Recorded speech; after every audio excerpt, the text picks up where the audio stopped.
What is up, guys? It is your boy, GRC, and this is Crypto in the Morning, live every single day at 11 a.m. Eastern. That's what we do. There's no Sam today.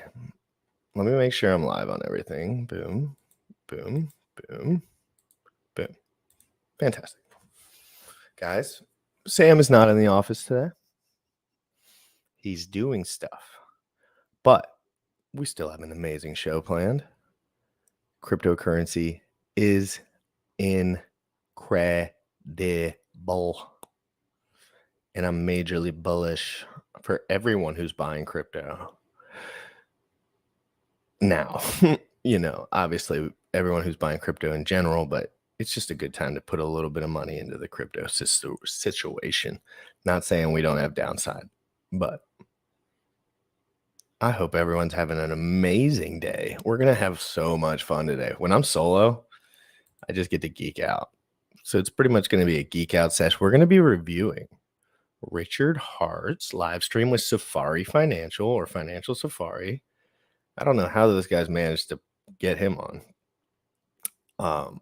But because I had never heard of them or seen them, and their channel's really small, but maybe they know each other or something. Anyway, we're going to watch that. Let's do biceps in the chat for DeFi Proof and Bullish and Sam, all which are not near me at this moment, but we always love biceps for them. You already know what time it is. Crypto in the morning. Crypto in the morning. Crypto in the morning. Waiting on phone. Crypto in the morning. Crypto in the morning. Ready to take notes. Crypto in the morning. Crypto in the morning. Crypto in the morning. Waiting on phone. Crypto in the morning. Crypto in the morning. Ready to take notes. Smoking a blunt on my way to the gym. 11 a.m. and I'm already tuned in. Got me some hacks and I'm making a stake. Got me some heads on, I'm making it rain. Pay me some maxi and that's just in case. Jim ready sent me to show you the way. DeFi proof. Crypto in the morning. Crypto in the morning. Crypto in the morning. Waiting on phone. Crypto in the morning. Crypto in the morning. Ready to take notes. Crypto in the morning. Crypto in the morning. Crypto in the morning. Waiting on phone. Crypto in the morning. Crypto in the morning. Ready to take notes.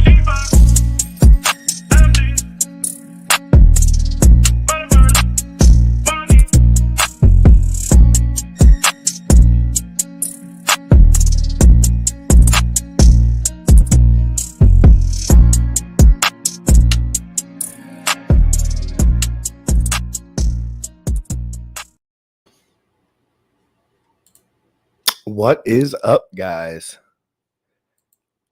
I'm just here for the intro too. That's the only reason I come into the building of my living room. Guys, I want to highlight a couple things from yesterday that I liked. I like adults talking about smart things in very open-minded ways. In this interview, just cut through all the bullshit because they were just cool-ass guys.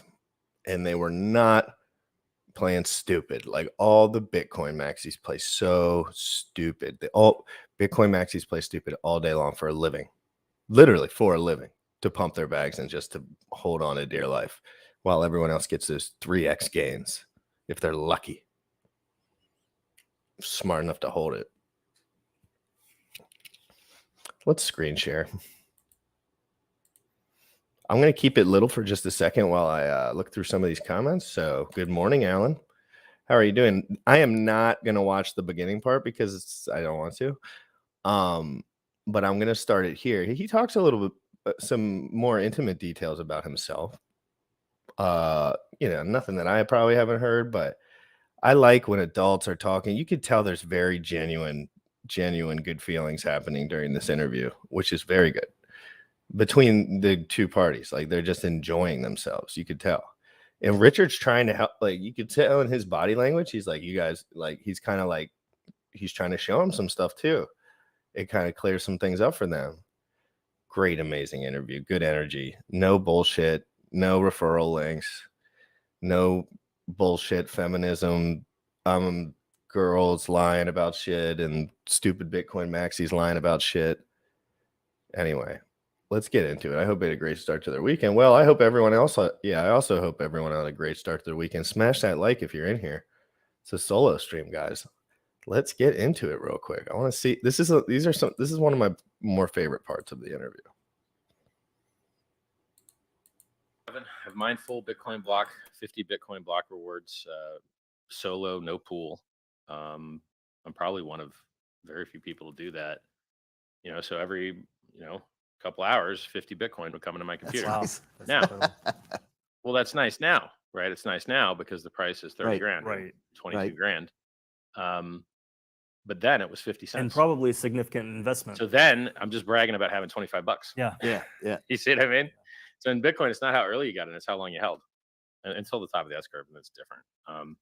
So I was a retired multimillionaire, self-made man, had a car stereo store, miracle cleaner, cash advance loans, foreclosure bailouts, mortgages, you name it.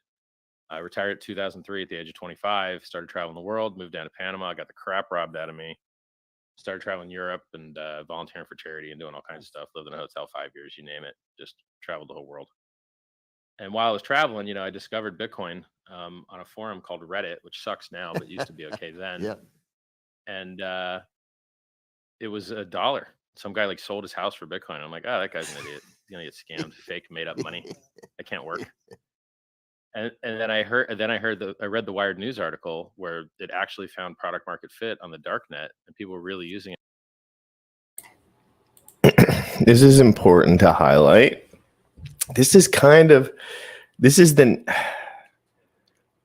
important that you guys understand if you're being honest, if we're just being honest, we're not talking about personalities. We're not talking about, I don't care about all that shit, to be honest. We're talking about brass facts and life experience. Look how far he's going back. If you've never been locked in as an adult male before, maybe you don't know what it's like. But I definitely have. There's been times in my life, I'm not saying with financially, but in general, where I felt like I was really proficient and motivated to do something. And he's been doing this shit for a long ass time in crypto. He has a lot of experience. That's why I listen to Richard. Everyone that's stupid just gets plebbed out by getting angry at him.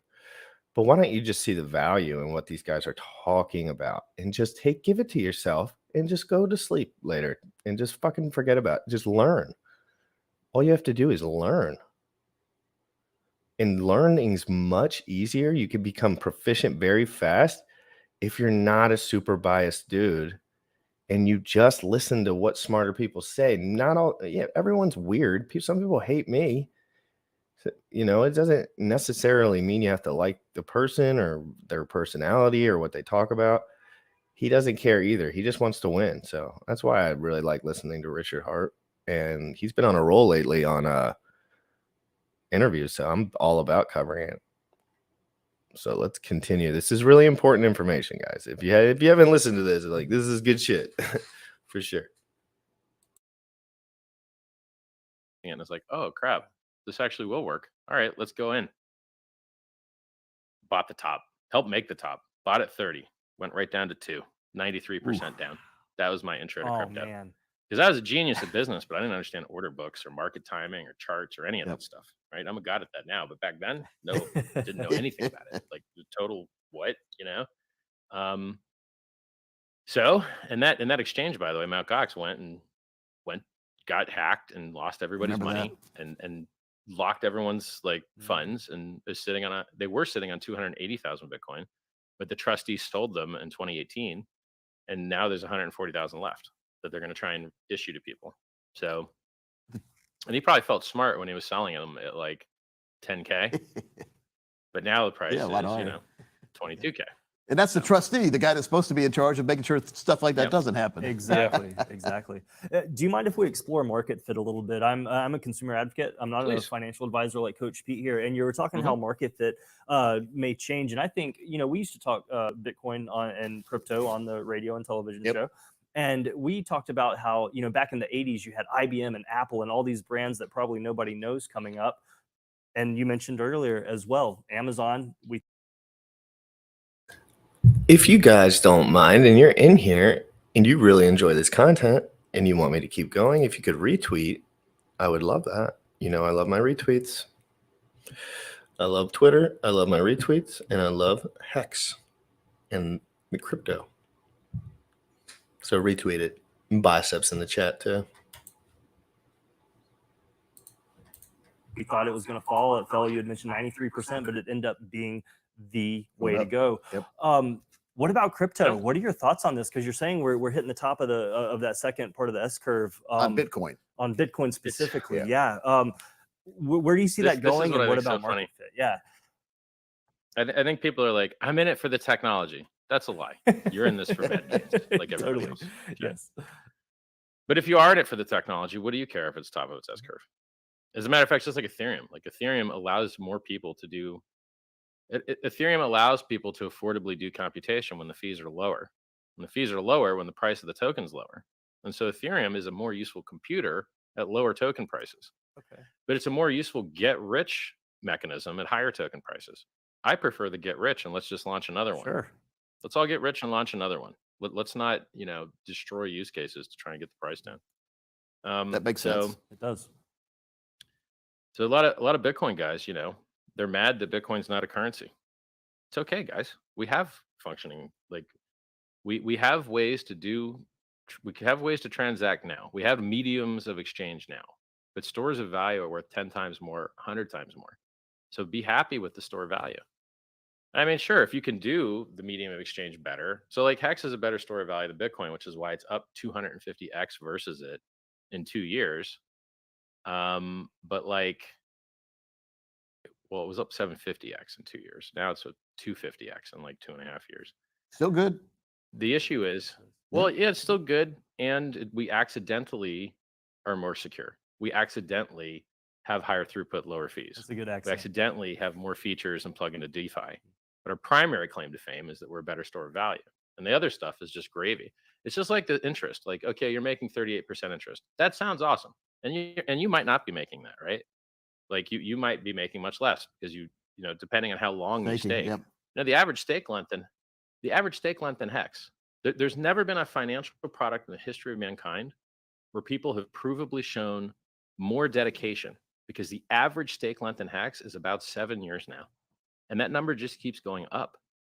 There is no other financial product I'm aware of that when you lock it, you're in and you are not getting out. If you buy a house, you can sell it. You buy a bond, you can sell it. You buy T-bill, you can sell it.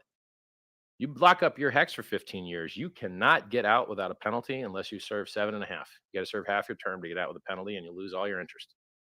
No rush to get out. And if you No serve rush more, to you'll get have out. less No, penalty. certainly not. I love the way you put it together, though, because people can choose what kind of term they want to stake at. So it's not like you telling them what they And you don't know, have and you get more interest for the longer you stake it. My buddies, I've got three buddies who told me about Hex a long time ago, and they're the ones who helped me get in touch with you. So I want to Paul, Brian, and Don. So they're the guys that know you, and you're their hero. And I'm starting to really like you as well. I haven't been around Hex as long, but you've got a really good, he's got a really good process here, Thomas, because you get to select what kind of stake period you take with the Hex, and the longer the period, the more reward you get, right, Richard? I mean, it's a great concept. True. And why not? It's meritocracy. Exactly. So in Bitcoin, they inflate to reward miners to destroy the environment and murder the price to do so. Miners sell the Bitcoin price down. They buy pollution. It's a good point. In Hex, we inflate to reward people to defend the price by locking up coins and delaying gratification, which also happens to be the most successful investing technique that's ever existed. If you have a real product, you buy a scam and you hold it longer, you Still a doesn't help scam. you. But if you buy something that has product market fit, then that's how you get wealthy. All these guys that trade in and out, getting chopped up by fees, making exchanges rich, trying to take other people's money from them, that wish they didn't have it. That's not making the world a better place. Having two guys stare at a screen trying to take each other's money from each other, both of these guys would be better walking away, going building products and services and getting people's money honestly by giving them what they want instead of trying to take it by force. So net loss, they're less than net zero games, right? Like it's just gambling. You have a house rake. The rake takes some of the money, and then you end up with these giant buildings built on losers. Las Vegas is built on losers. We talk about that all the time. Who do you think pays for the concrete? and electricity bill for those lights at night, it's like, Yeah. So that's the other great thing about Hex is there's no negative externalities. The Bitcoin price and the Ethereum price both have to get beat up by paying miners a block reward to secure the network. And in Hex, we don't have that. And in Pulse Chain, we don't have that. And they're just more efficient systems. So one of the easiest ways to understand Hex is it's just Bitcoin with a proof of work change. We use Ethereum miners instead of Bitcoin miners, and we inflate to reward you to lock up your coins instead of inflating to blow up the environment. And that's it. That's really the only difference, other than we're more secure and, you know, lower fees, higher throughput, all that stuff. So what I was saying is, with the cream on top, that 38% sounds awesome, but the price went up 1,000,000%. And so what's bigger, 1,000,000 or 38? 1,000,000. That's a little misleading. Yeah. Yeah, exactly. But it's a little misleading because the 38 multiplies by the million. And so you're really getting an extra 500,000, basically, right? But still, even if you don't stake, the majority of the yield is really from the USD appreciation, you know, but you can't guarantee that. But you can guarantee the appreciation in Hex terms. Yeah. So, you know, that's you're minting your own inflation with no middleman, no counterparty risk. It's just like drawing a pony picture on a piece of paper. Here's paper, here's pen. You draw a pony picture. Now you created something of value. Congrats. Where'd the money come from? A middleman, a security? Can you get rug pulled? No. You got your You asset. made your own value by minting your own thing that never existed before. And that's exactly what minting your inflation in Hex is. It's just like minting your inflation in Bitcoin, but with less Now, I'm sure we have a lot of Hex investors that have been in Hex a long time, big fans watching this too, but there may be some people who aren't in Hex and aren't familiar with Hex. How easy is it for the new person to get into Hex right now? hard. It's hard. And that's why there's more opportunity. You know, when it's easy, you're not going to get the same gains. When everyone's done it, you're not going to get the same gains. You know, a large part of the profit and speculation is getting into something before someone else does. Oh, yes. So Bitcoin guys get this backwards. They go, there's no liquidity. You're like, oh, really? That's funny. Because when was the best time to buy Bitcoin? When Satoshi owned 100% of the coins, when there was no liquidity, there was only one exchange you could buy from, Mt. Gox, which means Magic the Gathering online exchange, which is just a card game. It's literally a card game kids play, Magic the Gathering. The URL Mt. Gox literally meant card trading website, but they just used the URL for a Bitcoin trading website instead. Yeah. And then, you know, and when did Bitcoin's price go up the most? When it had the highest inflation. Yep. And it had the most centralized ownership and the least liquidity. But people get it all backwards, and they look at opportunity in the face and they're like, you know, Hex is so small. There's only 300,000 people that could possibly hold Hex. There's only 300,000 wallets. I think there's 330,000. You're like, yeah, that's awesome. That's called opportunity. And when everyone has a wallet, there will be a lot less opportunity. Yes. Like, you know, like when it's easy to buy, there will be a lot less opportunity. You want to get in while it's hard to buy.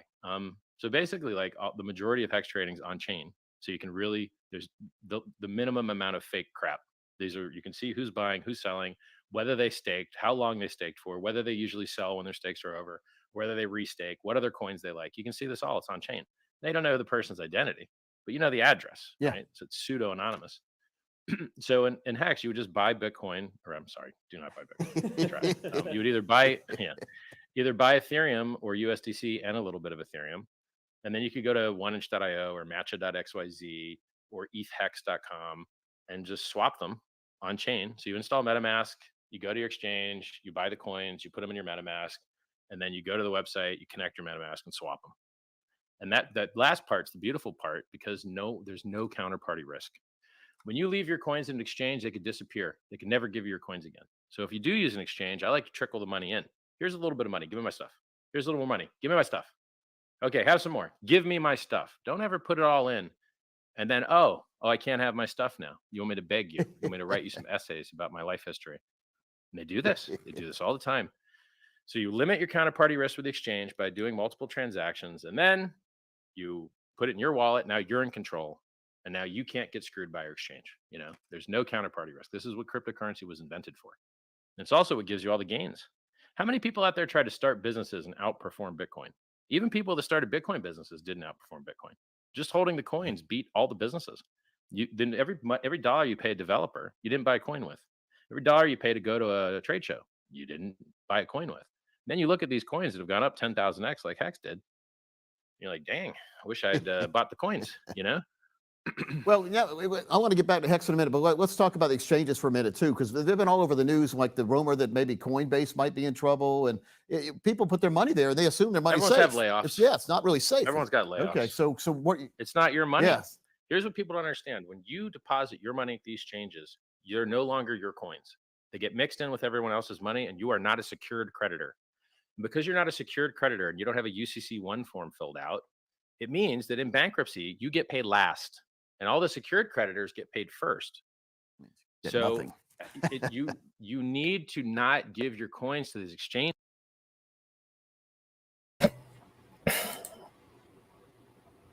$5 days and some change left to cap that market. PLSD is bumping. Nice, very nice stream and interaction. Yep, I've been trying. When I'm by myself, I do lots of interacting, guys. Lots of interacting when I'm by myself. I learned that. Yeah, I didn't really know that in the beginning, but when I'm talking to someone, I have a very hard time paying attention to the chat. It's like, I don't even, it's just, you kind of got to pick one or the other, you know? And you just got to go for it. Oh my God, I'm a little bit cold. I might have to get a sweatshirt. Guys, I'm going to play the KSB TV, ksb.tv/golf promo video right this second. And we're going to do that chill because I'm going to be at the golf tournament. I'm very excited for the golf tournament. We're trying to spread as much awareness about the golf tournament as possible. And let me switch it. Maybe I'll play it twice. We'll see.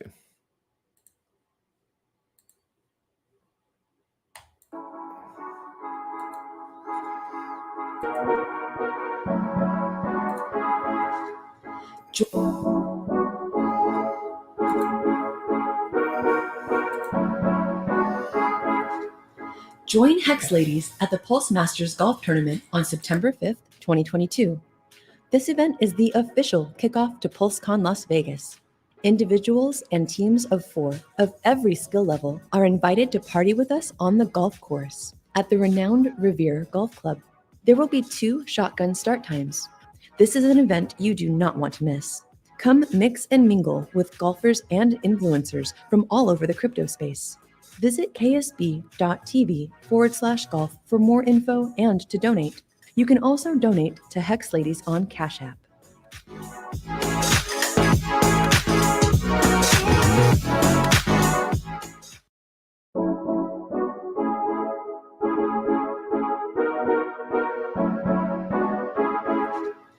Join Hex Ladies at the Pulse Masters Golf Tournament on September 5th, 2022.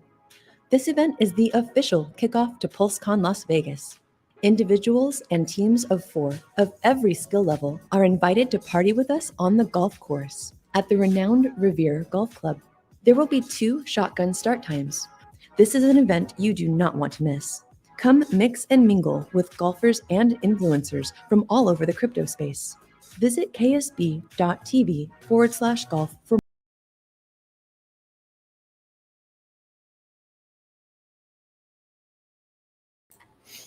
I had to grab a sweatshirt. I was really cold. I got so cold out of nowhere. Frigid. This is definitely one of those streams which we can refer to maxi noobs and outsiders that bash Hex and call RH projects our scam. I totally agree. But those people don't listen anyway. So speaking to those people, it's default. It's a default like human thing. It's like it has less to do with them understanding from a technical note and more to do with them caring about understanding from a technical note. Like you have to care to understand. And that's something a lot of the Hexkins have in common. A lot of them care about understanding shit. So they're the guys that stick around, you know, like they're the guys that aren't afraid to like get their hands dirty a little bit because that's what it takes.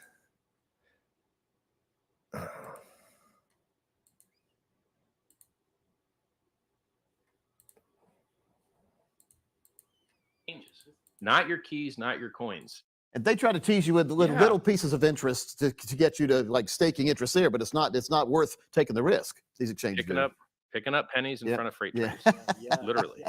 And the trains have crushed people so many times. And I beg with them, I plead with them. I begged people to take their coins off of BlockFi and Celsius and all these stupid lenders, Cred. I begged them. They didn't listen. They lost all their money.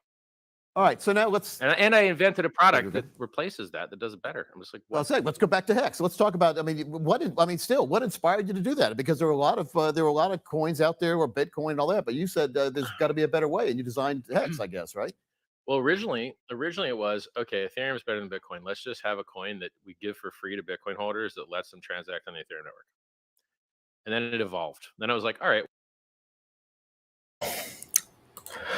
So this is important. This is really important. If people want to actually listen, again, like the point I just made, most people don't care about listening. A lot of the Hexicans do, but that's why I don't really care about making the most popular show right now, because most of the people that don't even, the people that are all brainwashed in crypto, they ain't going to listen to much. So it's all about putting that real good information out there. And I think this is where I shine, is like, you got to understand where this dude is coming from. Like, just listen to him. You can't make this shit up. You can't. The life experience, it's just there. He's been doing this. He's telling you the evolution of how he was thinking about this, just like you would if you were in that situation. But not many people were in that situation. And he was the guy that was open-minded enough to just keep thinking and being productive and moving forward in his thoughts rather than getting stuck doing one thing, like the Bitcoin dudes do the day that they buy Bitcoin. Like everyone in Legacy who's scared to come over to crypto, it's the same thing. They're just scared. They just don't want to think about it. And that's okay. They don't have to think about it if they don't want. But if you want to think about it, you're not allowed to spit bullshit about it. All right. And that's why we like Richie Rich. Well, let's have price performance too. What kind of features can we add to it? Well, what's the only thing that the price chart cares about? Buying and holding. All right, well, let's just monetize buying and holding directly. If you buy and hold, we'll pay inflation. All right, let's do that. And then, oh, well, we got to simulate compounding interest. So how can we simulate compounding interest? Because it takes too much computation to keep writing to the database every day all these inflation numbers to all these people. And we go, oh, okay, we'll have a share price. And mathematically the same. Instead of beating up the database to pay everyone the rewards, we just give the new guys less. And then the ratio is the same because they're just dividing up the same inflation anyway. Yeah. And so you could either give the old guys more shares or the new guys less. The ratio is still maintained the same. And guess what that gives us? That gives us a share price chart that only goes up and to the right forever in Hex terms. Man, that's compelling. The share price chart that only goes up and to the right forever. So it's like getting Bitcoin mining hardware for free with no overhead, no electricity costs, no facilities cost. And in Bitcoin, your miners become worth nothing over time because they aren't efficient enough. The new ones make them obsolete. In Hex, the earlier you get in, the better share price you got.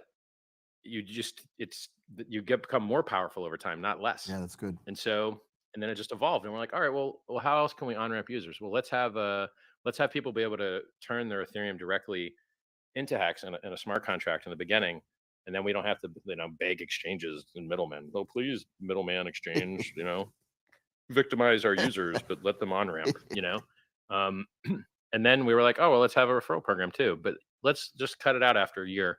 Let's put it on a timer so that the referral program stops after a year to maximize efficiency, because that's middlemen. I mean, referrers are kind of middlemen, right? So it's good in the beginning, but let's have it disappear. And it all worked perfectly, flawlessly for years. Yeah. So he just showed you piece by piece what he was thinking and learning at the time. He told you he got wrecked in Bitcoin. He bought the top. He got dumped in 96%. He told us all that. And then he held on longer and longer and longer while everyone else sold, while everyone else did everything. But he kept thinking. Whether he was a little egotistical along the way, everyone is. But he kept learning. And he says the real premium here is just in the value of holding. And then he said, let's monetize it. And that makes a lot of sense, right? Like that, to anyone who's done anything in this world, that makes a lot of sense. And then on top of that, he made the double back he made the T-share system, which the compounding rate, which was just flawless. And then he made it immutable, and he just hit a home run. The guy hit a home run, and he's just telling you about the home run. Don't think of Hex as the end means to an end. It's just think about it as the whole thing. Like, this guy is rich as shit, and he does whatever he wants, and all that motivates him is clearly ingenuity and trying to make the world a better place and moving forward. Who cares about? He's so rich at this point. We all know it. He tells us all. He shows us all. He tells us he doesn't care. And and a lot of us, I've always looked past that. I don't care about that shit. I've met a lot of rich people in my life. It makes no fucking difference. They still can't. Some people can't get shit done. Some people can't get shit done. Some are rich. Some are medium. Some are below. Just depends on what they do. It's like, what game do you play? It's like, you can be good at a game that don't make that much money, but it still can be impressive. Anyway, he's crushing it. The only option they have is infiltrating politics, and they're already starting to do that. Yeah, they got to infiltrate the world's politics. Yeah, I mean, I get it. You're right, but political shit, if everyone loses their money, they're going to be pissed. So eventually, hopefully, the gains will just be whack luster enough where a 16x from the bottom on the top of the next bull won't be enough to incentivize people. And we're getting there. We're getting there. So if you're enjoying this, go ahead and retweet this if you haven't. If you have, just throw a bicep in the chat. But let's get some people in here, and I'm going to keep going, obviously, for another 40 minutes or so. Feel free to come in, stop by. I'm having a really good time doing these solo streams because I can just kind of do what I want, and I've been enjoying it. So no biggie. It's been a good time. Smash the like if you're in here. Hit the subscribe button. Anything you do with the buttons around my channel are very helpful to me.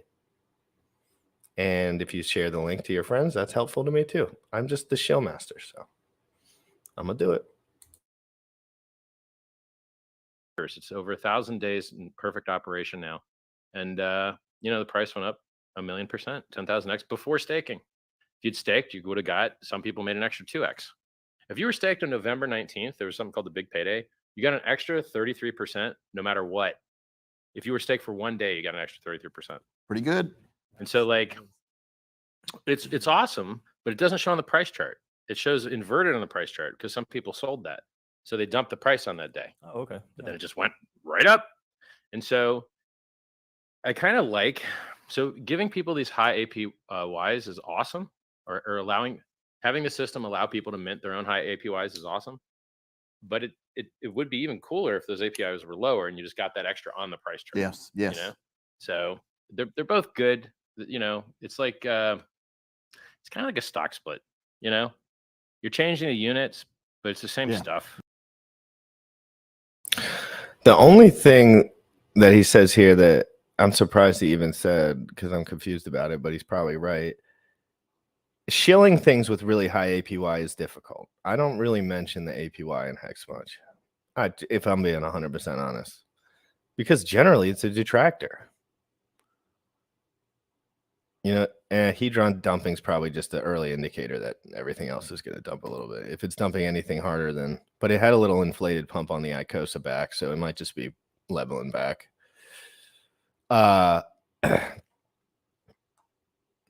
Yeah, his shirt is absolutely bumping in this one. Absolutely bumping. I'm loving all the comments, guys, and I'm loving that I can get to you. Mr. Profit, Hex Logic, Z's all up in the chat, NW Horizons, Elbow Cough, baby. Check out Richard's hearts from yesterday. Already doing that. Richard gives ladders in the game of snakes and ladders. Climbed so high since I first saw him on YouTube, dude. I have learned so much shit from this dude. It's amazing. And that's like what I'm good at, like finding guys that are really smart and just like unbiasedly like learning from them. And he just makes it really easy because I don't have to pay him. He actually pays me by making awesome shit that I buy. So Richard's just like a service animal. Like he's just helping it run out on the low market cap. Everyone in here. Q, why are there some design things in Hex that could be designed another way to show that I don't need your money? As an example, why gets the OA 50% of the penalties? Maybe 10% would be enough. Well, that's pretty. One question: why are there some Hex designs? I mean, the dude's not like a robot. As well, like first of all, you would have to understand, you'd have to have a conversation with him about that because he would probably share the nuanced detail of that. We can't get it, but the OA is the greatest feature of Everything that goes to the OA is better for you. Better for you. It's better for me. If Richard Hart goes to jail, better for me. Nothing ever gets sold. But he's never sold. And he tells everyone that OA is never sold 1 million times. And it's on chain. You can just look. But nobody wants to look. That would take actual 5 minutes of effort. So, man, that would be weird for a lot of people because, actually going on the internet and actually typing in Etherscan and actually putting in an address can get very, very time consuming. Okay. No, it's just like the points I said earlier. People don't want to learn. They just don't care. And that's okay. I always say that's okay. You don't have to hate on people, but if they're spitting bullshit, I'm going to call them out. But if they just keep it to themselves, who cares? Everyone's got their own games they're playing. So let's get back to it. Richard's good. Biceps for Richard. Yeah. So it's well, you had, and the difference is like inflation and Hex is nothing like Bitcoin. They have to sell it in Bitcoin. Yes. You don't have to sell your Hex inflation. You don't have to. You don't have any costs. well, there's so much excitement around Hex. I went to your event in Vegas a couple months ago, and you had all the Hexicans, Thomas, is what we're called, Hexicans. I like that. And man, there was so much excitement there, and so many people haven't heard of Hex, so in the outside world. So I'm trying to at least educate people on this They more had than that, more than Bitcoin. Those There you guys- go. I remember when there was ads on taxis and buses and billboards in the UK back when Hex was up 113x. Wow. And everyone cried and yelled and screamed scam and screamed Ponzi. And then it went up another 10x. And then it went up another 10x. And if you had bought when you saw the 113x, the 11,000% on the taxi cab, you murdered it. Only in crypto does this happen. I mean, any place else in the world that you see you're going to make like get rich quick, it is a scam. There are. But actually, people actually get rich quick in crypto. It's crazy. Now, be careful because there's a lot of stuff that goes to zero and stays. A lot. I would say most things will go to zero and stay.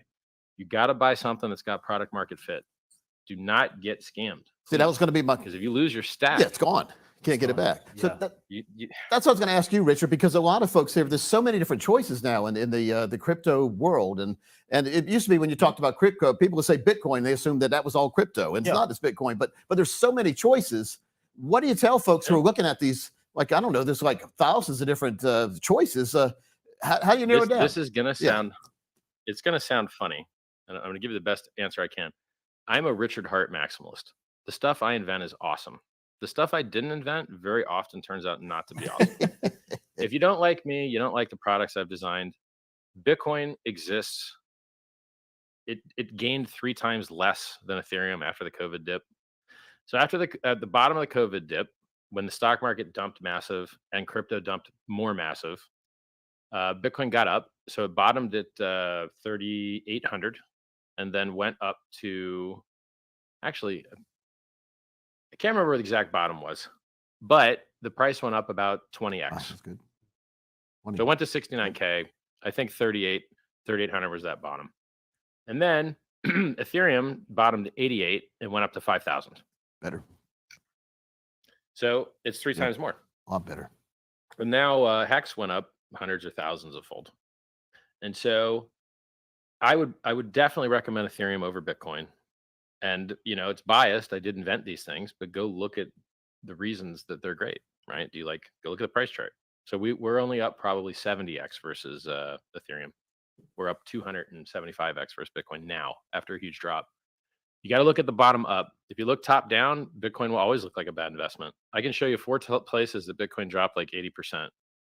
Wow. But it went up 690 million %. Right.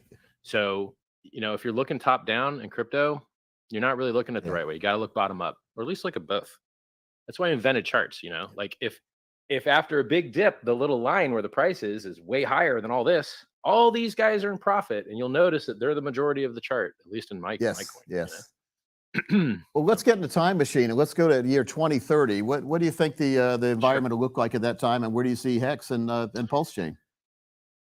I think that Bitcoin's S curve will continue to be topped out. You'll see very mediocre gains in Bitcoin. You're just barely up from 5 years ago currently. So top 5 years ago was 20K. Price now is 22K. After 5 years. And let me tell you, my Rolex watches are up a lot more than that. My Patek Philippe watches are up more than that. So my Rolexes have murdered Bitcoin's gains, depending on when you bought it, right? Like you could have bought that dip and did a 20x. You're not going to get a 20x on your watches. So I think that, Ethereum will flip Bitcoin for sure. And I think Pulse Chain is going to be a very, very strong competitor for Ethereum. And it's weird because we're helping them reduce their fees, but how are we doing that? By removing their users. So it's the same code. It's just more efficient. So like, I think Pulse Chain is going to be massive, and you're going to have Hex on two. I mean, we're going to have 5 price charts. We're going to have Pulse X, Hex on the Pulse Chain, Hex on the Ethereum chain, Pulse X, which is a fork of Uniswap, that peer-to-peer trading with no counterparty risk. That also has fee burning built into it. And then we've got an incentive token to incentivize people to bridge over their assets and provide liquidity, so that it's like a freemium way to get people to try out the new awesome stuff to get them addicted. Nice. Worked well for Hex the first time. Yep. Coupons works, freemium works. That's how Bitcoin got me. I double clicked in EXE. They got me to get some free coins, and then I went in and bought the top. I bought the top because they gave me free coins. So, I'm just doing the same thing for other people that got me. So Thomas, you had, but Thomas is sitting. Had you heard of Hex before today? I had not. No, just in small conversations. What are you thinking right now hearing this? I think it's very interesting. I'm 37 years old. I'm a little bit younger than coaches here. I'm not involved. 25 years younger. Well, I'm not involved in the crypto world at all, though. But this sounds very interesting to me, and I've kind of looked at it from the side. You mentioned, the dark net, dark web earlier, and how transactions used to kind of begin in those worlds. And lately, we've seen Musk offer, you can buy a Tesla with crypto. Well, he took it, and he's taken that away. But following Coach's question, 2030, do you think that commercial adoption will increase? That's only going up. Okay. I bought the world's largest diamond, 555.55 carat diamond from Sotheby's in the UK. I paid crypto. You did? Okay. Yeah. Now they wouldn't accept crypto for their hammer fees, which were 20% of the price, but they did accept it for the actual auction. Very interesting. So 80% of that price I paid in crypto. My $9.6 million of watches, that's 85% paid in crypto. My $3 million of cars, I think that's like 90% paid in crypto. Okay. So crypto's being accepted places we don't hear about sometimes. I guess, right? Yeah. Very cool. I like that a lot. Now, when you say crypto, is it just Bitcoin, or is it other cryptocurrencies now being accepted? I don't use Bitcoin. Okay, so you use like Ethereum maybe, or whatever. I would feel so bad if I said I was always dumping the Ethereum. Yeah, easy.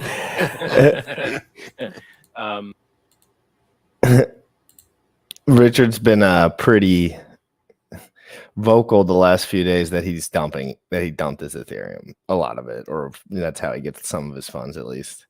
And it's been an absolute riot to just listen to him like, whoopsie, you guys are getting wrecked by me. I don't want to tell you, but it's so good. Well, when will we see B Roots in this channel? B Roots will be on here. B Roots will be on here for sure. He said, I think next week, he said he was going to try to come on, but we were talking, but I fucking, I'm not good with my DMs right now. I'm just all over the place, but I love that Richard's telling everyone he's dumping the ETH. Shit's hilarious to me. Absolutely funny as hell. Retweet if you have not already. I'm gonna get back to this geek sesh. This is amazing. Hit the like if you haven't already. Subscribe if you're new in here and you haven't interacted at all. This is a great time to start. So please comment. I'd love to say hi to somebody because I don't get to solo stream and just talk shit. It's really fun. So here's another beautiful thing about Ethereum. Mind you, I'm creating something that kind of competes with it, helps it, but also competes with it. You've got zero knowledge proofs on there. You've got real anonymity. All these guys that steal Bitcoin, hack Bitcoin, they're stuck with it. They can't get rid of it because they get caught. Bitfinex hacker stole 70,000 Bitcoin from Bitfinex. Couldn't get rid of it. Tried to get rid of it. Jailed. Jailed. But the guys that hack Ethereum, they get to keep their hacked value because the mixing actually works. And so you need privacy as a business so that your employees don't know what your other employees are making. Your suppliers don't know what you're paying other suppliers. Your customers don't know what other customers are paying. You need privacy to operate in this universe, which is why it is a fundamental human right. There's a reason everyone doesn't get your email password or get to see all your nudes. There's a reason why you've got curtains on your windows, why you lock your doors. People need privacy, and Ethereum offers it with Tornado.cash. Bitcoin doesn't. Everybody that tries to use coin mixing or coin join gets wrecked. So, and even Monero attempted to be anonymous and used to have a large anonymity set, might still have a large anonymity set. But here's the problem. Now you've got Monero, no one accepts it. And the exchanges don't accept it. So what are you going to do with it? Do you guys want me to do an episode showing how to use Tornado Cash? Hey, you've inspired me to train more. That's amazing. I'm glad. It's incredible. That's what it's all about. Do you guys want me to teach you how to do Tornado Cash? Oh, Mr. Prophet, should I do that? Should I start doing that?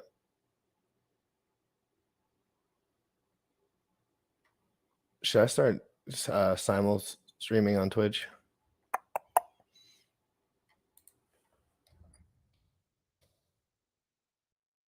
I'm gonna have to ask Bullish about that. He's probably mentioned it 100 times. I just don't act quick. Melf Tony. I said yes, yes, yes, yes, yes, yes. Biceps. Yes. Biceps. Yes. I guess we're doing an episode on how to use Tornado Cash. Very easy, in my opinion. And I haven't even done it myself. I've just watched like hours of videos on it, and it's nothing. I don't have any reason to do it yet because I haven't been moving funds really, but at all, to be honest, other than USDC. But I'll do an episode on that, and I'll do the transaction on my account so y'all can see it, and then I'll show you the transaction receipt. And then it's very easy, and you need to start being able to do it. And I'm not selling you a course or anything. I'm going to just teach you this shit because let's get this channel pumping, though.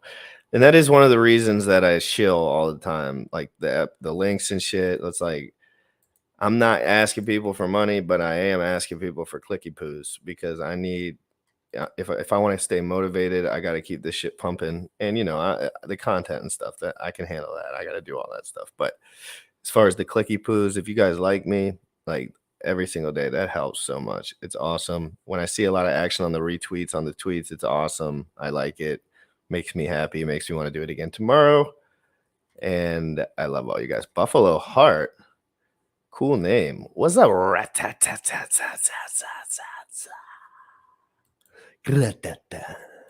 LOL, but then we used ETH where chain analysis is available. Tornado Cash, yes, of course. And then they kill the YouTube. Yeah, that's the. I mean, it does, but you need that. You still need it. People will learn. We can teach people how to like be safe rather than not allow feature sets to exist, because that's like communism shit. Let's go back to the video. It's very extremely hard to do anything with it. Yeah. So they really tried to make an anonymous currency, and then they had a critical bug where if you used your coins sooner than an hour after you got them, you weren't actually anonymous. Oh, wow. That's a really big bug. Yeah. And no one ever tells you about these bugs. Wow. Man. No one ever tells you about the bugs. No one ever tells you about the 85 and 95% dips. Yeah. I do. Because this stuff is already amazing. You don't have to sugarcoat it or to lie about it. It's already amazing. This stuff's so amazing that if you literally told people not to buy it, they'd buy it anyway because the price charts are so good. So there's no reason to lie about this stuff. Bitcoin had 2 inflation bugs where anyone could mint as many free coins as they wanted. Monero had an inflation bug. They caught it before it was used. AVAX had an inflation bug. XLM had an inflation bug. Bytecoin had an inflation bug. Ravencoin had an inflation bug. A hacker minted 10% of the supply and then just dumped it on exchange. Hex will never have an inflation bug because our consensus code is locked and isolated. It's like a safe within a safe. All these other currencies are just one safe. They don't lock and isolate their consensus code to where it can't be accidentally affected. We do. Yeah. So Richard, let's look at this. Let's assume we have some novice people watching, people who have not invested in crypto yet. What's the advice for people who are watching right now? The easiest way to onboard and get into the crypto world? I mean, I think if you set up an account at Kraken.com, they don't have the most liquid order books. but unless you're buying 1 million at once in a market order, it doesn't matter. If you're using limit orders, it doesn't matter. They do support anonymous coins like Monero. I do support their founder's ethics. His mind space is in the right place. He's not a government shill. He's really a crypto guy. They don't directly list Hex yet. Maybe one day they will. I've recently seen them adding a lot of stuff that sucks, so maybe they'll add Hex. It's just crazy that like the thing that could have saved so many people is listed so few places. That's a good point. So like, here, let me ask. Do you hate your users? Do you just hate your users? I don't get Yes. it. So like Coinbase was introducing one crappy coin after another, like every week. We're back in like last May of 2021 and all that. And Yeah, it's much yeah. worse. So why? You know, Coinbase just had 2 of its managers indicted by the Did not know feds that. for insider trading. Okay. Wow. Yeah. And then that was just yesterday. But that would probably be like maybe 18 hours ago. It's gonna. And you know, like the Coinbase stock has gone down 90%. Oh, horrible. Only straight down from its launch. No pumps, just death. You imagine buying that 250 and now it's they 50. list coins to get people wrecked. I just hope. I think that if Coinbase were to list Hex, it could save a lot of their users and their reputation. It's crazy that I've been basically predicting the future for years now. Call the top on the day, tell everyone not your keys, not your coins, tell everyone Bitcoin's going down. Nobody listens, and then I'm always right. And then some people are like, oh, that guy, he was the guy that was right. And all these guys that have more followers, they're all bankrupt. So maybe don't follow the bankrupt guys, you know. Follow them right to the poorhouse. Yeah. All right, final topic and off topic. Tell me about the necklace. Oh, this was a gift, actually. It's a nice necklace. When we had the referral program, we had a referral program. This guy, Hex Toys, he on-ramped a lot of users, and I think he did well with the referral program. And we had this big 2-year anniversary in the UK. He booked us an after party, and he got me probably the best gift I've ever received. This is double-sided rose gold with platinum, sapphires, diamonds. And it was made by getting Bobby White in the UK. And so if you go on YouTube and you search Bobby White Hex, there's a 10-minute video of watching him make this from scratch. He takes a blob of gold and melts it, and he cuts each hexagon out by hand. No machines. He hand saws these hexagons concentrically over and over and over again, and then tack welds them together and hand sets each stone. There's like, I don't know, 1,000 stones here or something. It's just cool looking. Really amazing. Yeah. And so now I got all this other rose gold stuff to go with it. Now this is not actually rose gold, but it looks like it. So this Bulgari, like yellow gold, looks does like look like rose gold. And this is a Rolex SARU GMT Master 2. This is like $250,000. This is 350K. And no, I'm sorry. This is 350. This is 250. I don't know what he paid for this. Yeah, gosh, who would know? I mean, with all the stuff on there, it's probably was priceless almost when you think about it. It's one of a kind. Let me ask you, why do I buy all this crap? Because it gets me nervous. Because you can. Why did I buy the world's largest diamond? I raised $27 million for charity and no one cared. Wow, really? I raised $27 million to save people's lives. The Pulse Chain sacrifice phase got $27 million of cash in the bank generated for the SENS Foundation to do medical research. No one cared. We got one article. I bought the world's largest diamond, hundreds of articles, and it only cost $4 million. That's ridiculous. That is ridiculous. Life is not fair. That is ridiculous. Life's not fair. So people want me to act like a fool to get attention. Fine, I'll act like a fool. Yeah. Well, I think I really think you're a really fascinating guy, man. Next time you're in Vegas, we'll communicate on Twitter. But next time you're in Vegas, let me know. Sounds great. Or Raleigh. So thank you so much, man. It's really been wonderful. It sounds like you guys. I do a lot of interviews, and it sounds like you guys are smarter than us. I like it's all him. We appreciate you, brother. All right. You take care. Guys. It was good talking to you. Hey, wait, before I go, can I show my URL? Sure, yeah. Oh, yeah, sure. Yeah. Follow me on Twitter, twitter.com/RichardHartWin. There's 250,000 people follow me there. Instagram.com/RichardHartOfficial, mostly me flexing with my cars and fancy stuff. And then youtube.com/RichardHart. I'll do 3-hour, 4-hour, 5-hour, 8-hour long live streams, and I'll tell you everything about everything.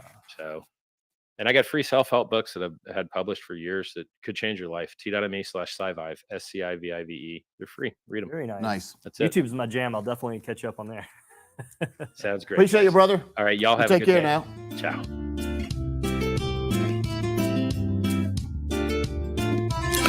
That's a great interview. You guys want to see a scam artist?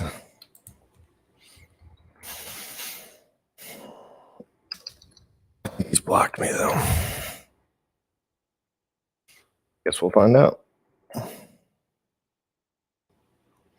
Yeah, he blocked me.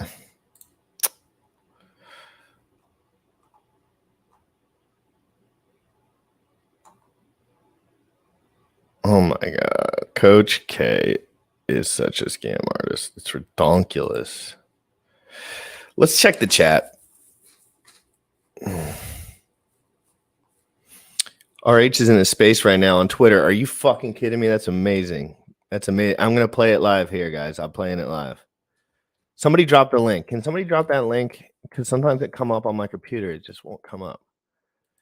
Guys, stay in here. I'm the Twitter space streaming champion, and I have the best chat in crypto. I got it up. I got it up. We're good. Let's do it. Let's do it. I love it.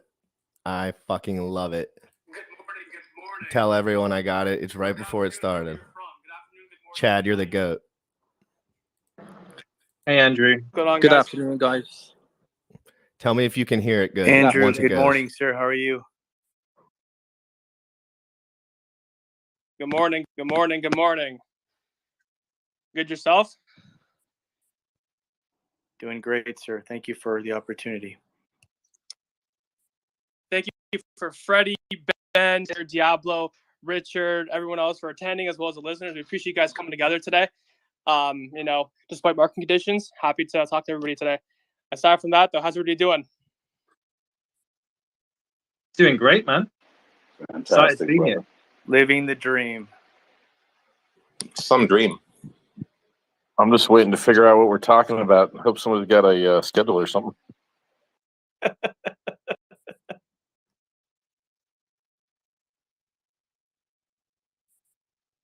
Forte, you take it away. I got you. All right, guys, before we start off, These guys need to fix their fucking mics. Themselves. The audience and myself would love to hear it. Ben, you can go first.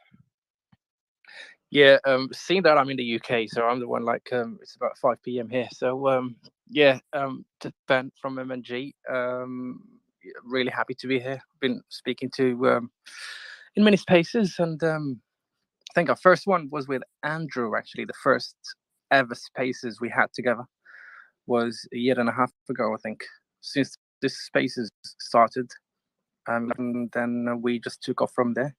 Very happy to be here with all the speakers and listeners, and really looking forward to this one. It must be really informative seeing speakers today. So really happy to be here.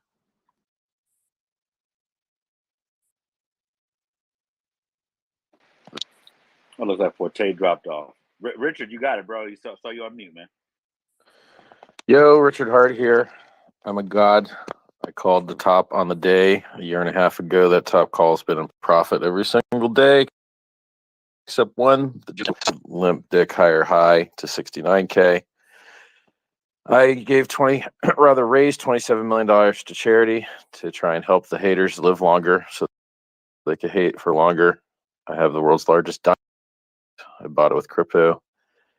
I founded a cryptocurrency that's had perfect and flawless operation for over 1,000 days. Its price went up 10,000x. Before staking, with staking, depending on how long you staked, you could be up 2 million%, which is 20,000x. I'm now doing the world's largest free airdrop. It had coins on Ethereum, whether they be ERC20s or Ethereum itself, can go play with your coins on the testnet, which has been working fine for 6 months. Just stick the info in your MetaMask, and you can go trade your coins around and have fun until mainnet's ready, which hopefully will be soon. I have $10 million in watches. I've got $3 million in cars. My PP is the size of a Red Bull can. And I write free self-help books. You can download them for free. t.me/SciVive. I think that's it. That's a lot of big dick thrown on the table. Richard, your energy is going to be tough to top today. Who's going to go next? Who's going to introduce themselves next after that? Come on. We appreciate you. Richard, Glad they started on a constant basis. It's tough to top. He just poured Red Bull down everyone's throat. You know, he just energized the room. Cool, good stuff. Freddie, what's up, man? Hey, that's man, I hate that you picked on me because that is a tough act to follow, Richard. Congratulations. I'm just you know, I'm just a guy, an entrepreneur, you know, came to this country with a suitcase and a dream with my parents.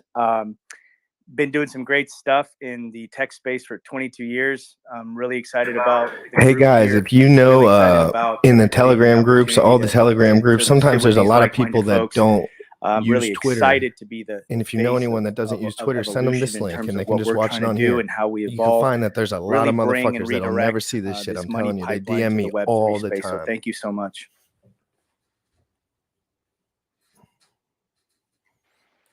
Good stuff. Appreciate it. What's happening, my brother? What's up? So yeah, I'm Hector Lopez. I'm a CEO of multiple software companies in the mobile space. Lifetime probably done over 200 million downloads and $150 million in sales.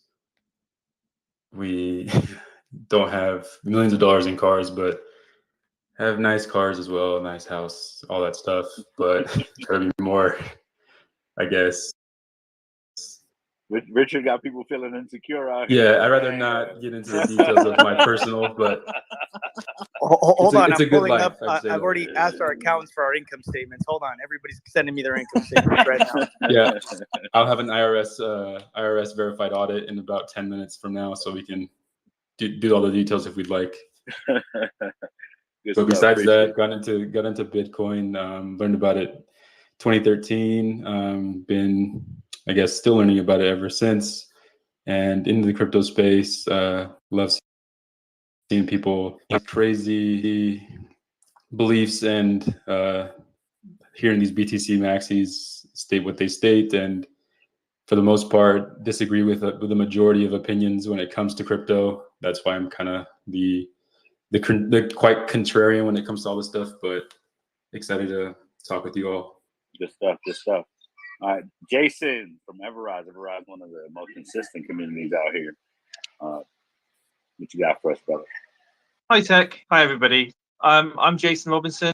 I'm a video and graphic artist at Everrise. My responsibilities is making educational content for our community and the wider DeFi community as a whole, and also making NFTs and just general marketing work.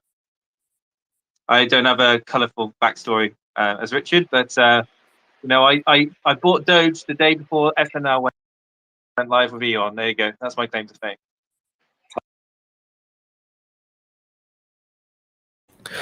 God, they fucking suck at this audio, dude. I'm the legal operations manager at Everrise. I've been a litigator for 10 years, with my practice focused mainly on litigation related to mergers and acquisitions and federal investigations. Really, really grateful to be up here on this stage, because if we don't talk about our versions and our visions and philosophies underpinning DeFi, we run the risk of not really disrupting anything at all. So appreciate the chance to hang out with you guys and looking forward to the discussion. Cool. Appreciate that. King Kojo. Hey, how's everybody doing today, man? Fantastic, man. Fantastic. Good. And you're great. Yeah. I'm glad to be on here with you guys. Wonderful group of guys. I'm a brick and mortar type of guy. So I own a pharmacy, hair salon, real estate. And I'm diving now into, the metaverse, cryptocurrency, and NFT. And I'm just learning every day. Grateful to be up every day learning new things. Hopefully be a developer soon. More I collaborate with these spaces and get to know more people. So I'm just grateful to be on this stage with you guys. Not as rich as Richard yet, but I'm just here building and trying to spread good vibes, Well, that's a lot of percents you got to catch up on, and you got to find the next biggest diamond so that you can no longer say he has the biggest diamond ball with. You got to buy it with crypto too, though. Most definitely. That's key. Diablo, what's happening, my guy? What's going on, guys? I'm Diablo, Dustin, whatever you want to call me. I'm the CEO of Wolf Solutions, which is an automation company. I guess my claim to fame is Topgolf. If you've ever been to a Topgolf, we've done all the automation for them worldwide. Hadn't got my millions in cars and diamonds and shit yet, but I'm working on it. If you ask Tech, I'm a fifth stack dev, but I really think I'm closer to that quarter. But we'll see. I'm here for it. I'm passionate about DeFi, and I see a bigger vision than just the financial market for it.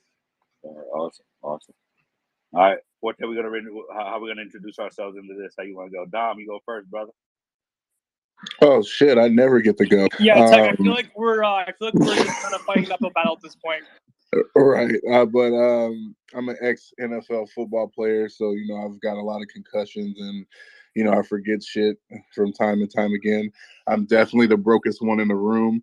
I got about almost 4 kids, so hopefully it's not a 4th kid coming, but 3 kids, and they take all my money. And I literally sit on Twitter Spaces and talk about crypto literally all day, every day, because I'm blessed to do so. But this one in the room, don't get it twisted. Dom's selling himself short there, guys. Don't believe a word he's saying. Myself, Dom, and Akeem, we've held and hosted some of the biggest spaces on Twitter. 3 of which went over 10,000, or 4 of which went over 10,000. 1 was Shaq, 1 was Sheep, 2 was Safe Moon, and that was our quote unquote claim to fame. Aside from them being in the NFL, I pride myself in hosting spaces like this. It's something I enjoy putting together for all those to listen, all those to come together. So once again, I appreciate you guys all for stopping by. And Tech probably has one of the biggest brains in the room. That's why I had him co-host. He'll introduce himself. Appreciate that. I'm relatively new to the crypto space and building.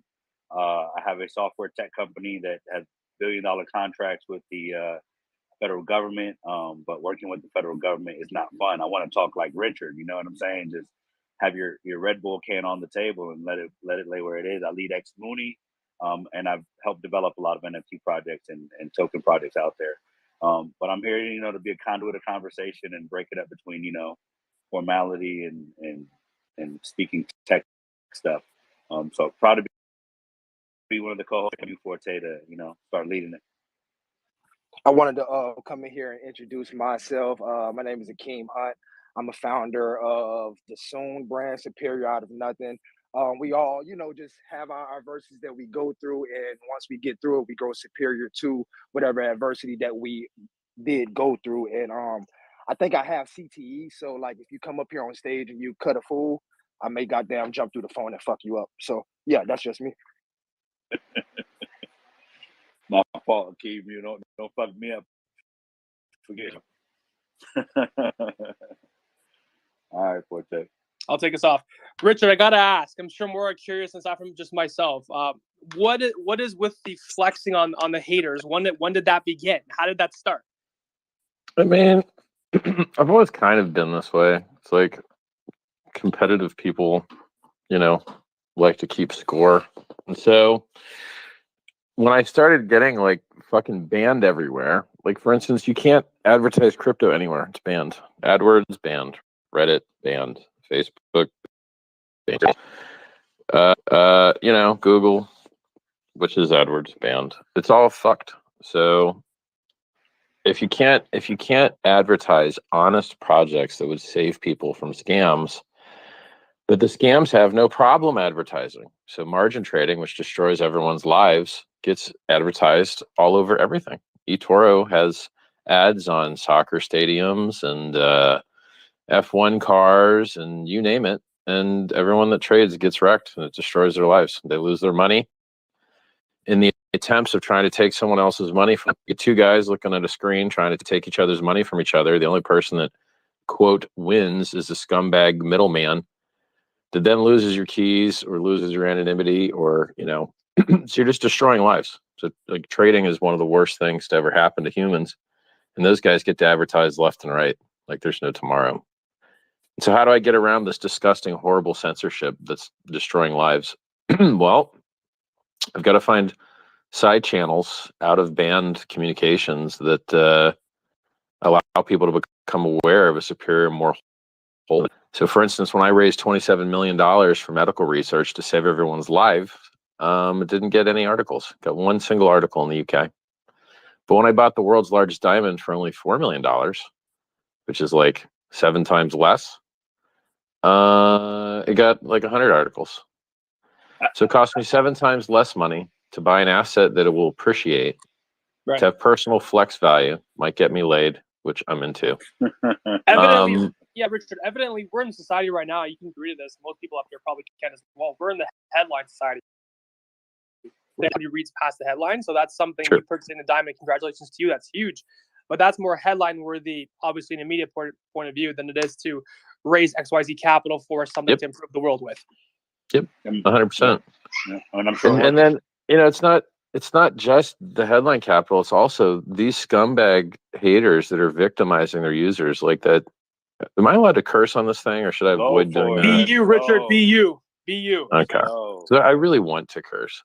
This scumbag maggot piece of shit Mashinsky that wanted to take your keys from you told everyone you're not smart enough to secure your own keys. You'll probably lose them. So give them to me and my company. This fucking maggot, who of course blocked me because every time I would be on a show facing him directly, I'd say, giving your keys to somebody else is the exact opposite of why crypto is invented. Crypto is invented to get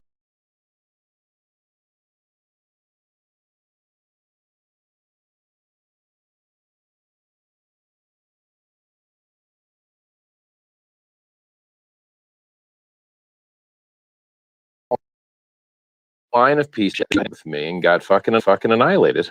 So this piece of shit from 3 Hours Capital, Suzu, who would post verbose word salad trash to appear more intelligent than he is on Twitter, he's got more followers than me, and he also is fucking bankrupt.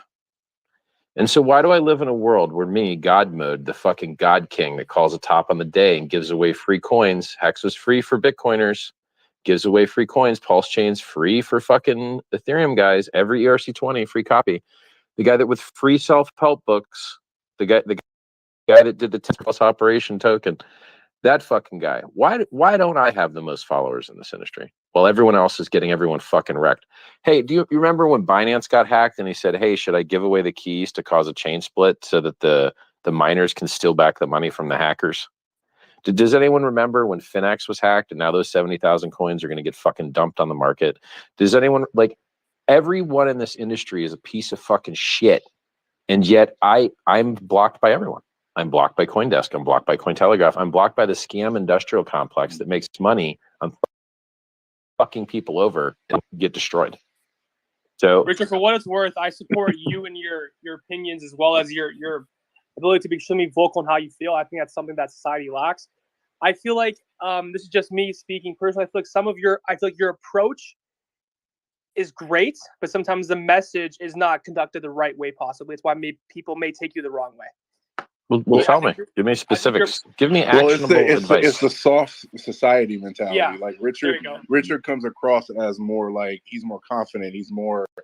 He knows what he's going to say. It's drawn to Hector because Hector, he tells you like it is. He doesn't sugarcoat it. There's no 2 trophies for everybody. That's how it should be. Some people actually appreciate that form of communication and being in the services business, both B2B, B2C, that you're exactly right. That temperament is welcomed in certain circles, but then really disliked in others. And I don't really have a solution for that, like you said, Richard, because it's the truth. Sometimes it's called the brutal truth because that's what it is, the brutal. That's just so funny to me. So funny to me is it's like people say that I'm outrageous, and you're really like, I just talk about software. Oh my God, the nerdism of it. And then I also happen to have a PP and it has a dimension that is declared. This is not actual outrage. Like I don't understand what makes people so angry that like I have an accurate opinion of myself. Like I don't even know what the outrageous part is. Like that's what's crazy to me is the world is so screwed up that I'm not even exactly sure what the outrageous part is. To be honest, it's just a case of you speaking your mind, right? Like you don't skirt around the subject. You're very direct with your messaging and your language. Some people don't like that. And, ultimately, a lot of people probably think exactly the same way as you do, especially around 3 Arrows, and obviously with Baczynski and what's happened with CeFi and people offering attractive buzzwords and ridiculous APYs to attract vulnerable people in that are maybe new to crypto or just inexperienced with handling their own money. essentially just preying on these people. And this is why it's really important that we have people like yourself speaking out against it and being frank and open and honest about it. I mean, not everybody's going to like the words that you use, but the message that you're conveying is certainly a noble one, in my opinion. I like when the news agencies will do an interview with me and then purposely say, like, we will not cover any of your products. So thank you for predicting the future and all the price movements and stuff, but we will definitely not mention any of the things that you've invented that specifically solve these problems. It's like, wow, it's amazing. So anyone else in the world could talk about my stuff, but not me. That's great. Yeah. Richard, have you ever been banned? Like, what's the word tag? Ghost banned? Shadow banned. I've just been straight up banned off YouTube about 4 times. I'm banned on Facebook. They keep unbanning me on YouTube. I never even tried to get unbanned on Facebook. I didn't care. My account's restricted from marketing on Insta. Can't buy ads. The world is unfair. No doubt. I'm partly shadow banned on Twitter for the sake of you can't advertise your crypto. But I hear what you're saying though, because it's like you got the eloquent spoken that are rugging people left and right. It's like, what's wrong with the brash guy that's leading a community, right? Like, people just the truth, man. But I'm realizing. I mean, as the years pass, you figure people would like update their worldview. Like there used to be a BCH versus BTC debate. I was on the BTC side. BCH is down 99% versus BTC now. I won, but like, does anyone go back and check the tape and be like, oh god darn, Richard was really right, and he showed us the coins in a safe way with a virtual machine so that we wouldn't get our keys hacked by a bad node. And then like and this happens over and over again, and it's like, Richard called the top on the day, and then people are like, the guy that went irresponsibly long, his words, with the largest position of his life, his words, Raoul Paul. I ain't never been on his channel. I told him, hey man, ladies, liquors, and leverage, that's how you're going to lose your money. That's how smart people get wrecked. I told Sailor not to get leveraged up. I told 3AC not to get leveraged up. I told Raoul not to get leveraged up. I told him the top was in. So I just, at what point do I get the respect that I earned from being right again and again and again? And I'm not wrong. Like, where's the call I ever deleted? I never delete nothing. I was wrong once, hoping that the bull market would return from 93 down to 85, and then I called that it was dead, and we went down to 3 in 2018. Richard, while we're speaking, would you mind giving a market sentiment on how you feel the next year and a half will go within the market, if you're comfortable doing so? I mean, the bear market would be over now, but these idiots, instead of letting the normal market cycle blow off top play out, they went and got leveraged up and bought another double top. So now they have to get washed out, and they delayed the market bottom by 6 months. So hold the chart up, huh? They FOMO'd in their own bag. Right. They bought a double top with their entire stack, so now they're getting all liquidated and delayed the bear market bottom. The problem is, like, my normal 85% drop call, which I'm just calling conservatively 11K. Mathematically, I think it's 10,650. It could be invalidated by the Fed just increasing the cost of dollars. So as the Fed increases, outside factors, you're talking about those outside factors you don't see on the chart. Exactly. So like, they don't understand, like, when you look at a Bitcoin chart, you're looking at Bitcoin versus dollar. That means that the value of the dollar actually has its own effect on the chart. And so we've always had Bitcoin in a macro where the printing was as high as it's ever been, and the interest rates were as low as they've ever been, and the money was the cheapest it could ever be, which drove asset prices all very high. Now that they're doing monetary contraction and reducing the money supply, and even the EU just raised its interest rate for the first time in 11 years yesterday. 0.5. 0.5%, I think. Yeah. It was either 50. It might have just been 50 basis points. It might have also been 0.5%. It was one of those two. They are 100x different, or 10x different. So like the issue is that your normal 85% dump might go deeper because the value of the money has gotten more expensive.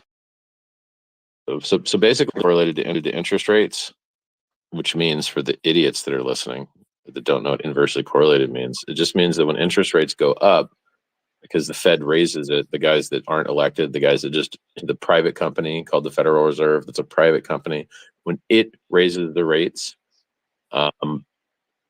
then the stock market goes down. And when the stock market goes down, consumer spending on rich people stuff goes down. So that's the watch top. I called the top in watches as well as crypto. Are you I was saying right this on that is- too. Are you saying this is a first in crypto because of 9? This is Yeah. the first time the government is That's right. actually okay. Yep. That makes And sense. so now that money is for the first time getting more expensive relative to where it was 6 months ago, so lumber's down like 30%, watches are down 25%. I think Amazon's down maybe half, maybe 30, 40%. And I think that even like it gave back all of its COVID gains. I think I don't have the chart in front of me right now, but I think that's my last recollection of it. And so basically you could get a lower than 85% target unless you have a bull run in Bitcoin until that 30% discount on Grayscale Bitcoin goes away. What entity would be given the option to buy Grayscale Bitcoin at a 30% discount, which is getting the same, it's like getting a 50% bonus. 33% discount equals 50% bonus. And then it also trades at a premium when it does go up, usually trades at like a 20% premium. Why wouldn't you buy at a third off and get a 20% premium later? Until that goes away, you're not ever getting a bull run. So It's let's not break happening. Let's break. They've already purchased their Bitcoin, right? Yep. So you can go essentially have influence on that without even impacting OTC's market at all. Yep. So you can go buy Grayscale fake encapsulated Bitcoin, which you can't redeem, but historically has traded at a premium. You can go buy that for a third off and just wait till it gets its premium back on the bull, if it ever does. I mean, the exchange traded funds might eliminate that premium, and they're trying to become an ETF themselves. I'm not exactly sure what their angle is on that, why they want to do that as a company, but they charge 2% a year on that. So they own 3% of all the Bitcoin, and they charge a 2% a year holding fee, and then like they make $600 million a year or something, just like free and clear, like net. It's wildly profitable business. So yeah, like until that discount goes away, you're not going to get a bull run. I think these are just dead cat bounces. 100%. So yay, to like bottom, man. well, FTX came in and bailed everybody out, but didn't really bail them out, and they're probably unwinding their position by like.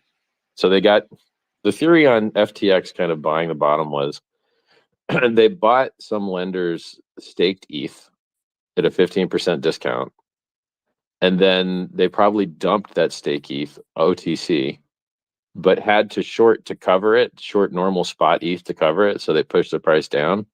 But once they were able to dump their staked ETH on OTC, then they had to unwind their short position. And so like literally the theory is that this dead cat bounce you see here is essentially recovering the staked ETH that they bought. Sounds like a valid position to me. And then there's other open issues like, when are the Gox coins coming out? And are the Finex 70K going to be sold? Or are they going to be given back to Finex? And is Ross Ulbricht's coins going to be sold by the government, which apparently they are? And how many of those are there? And is Saylor actually going to get, how much leverage did he take on? Is he going to get liquidated? Is he going to have to sell? And this is just in the top of the normal market cycle.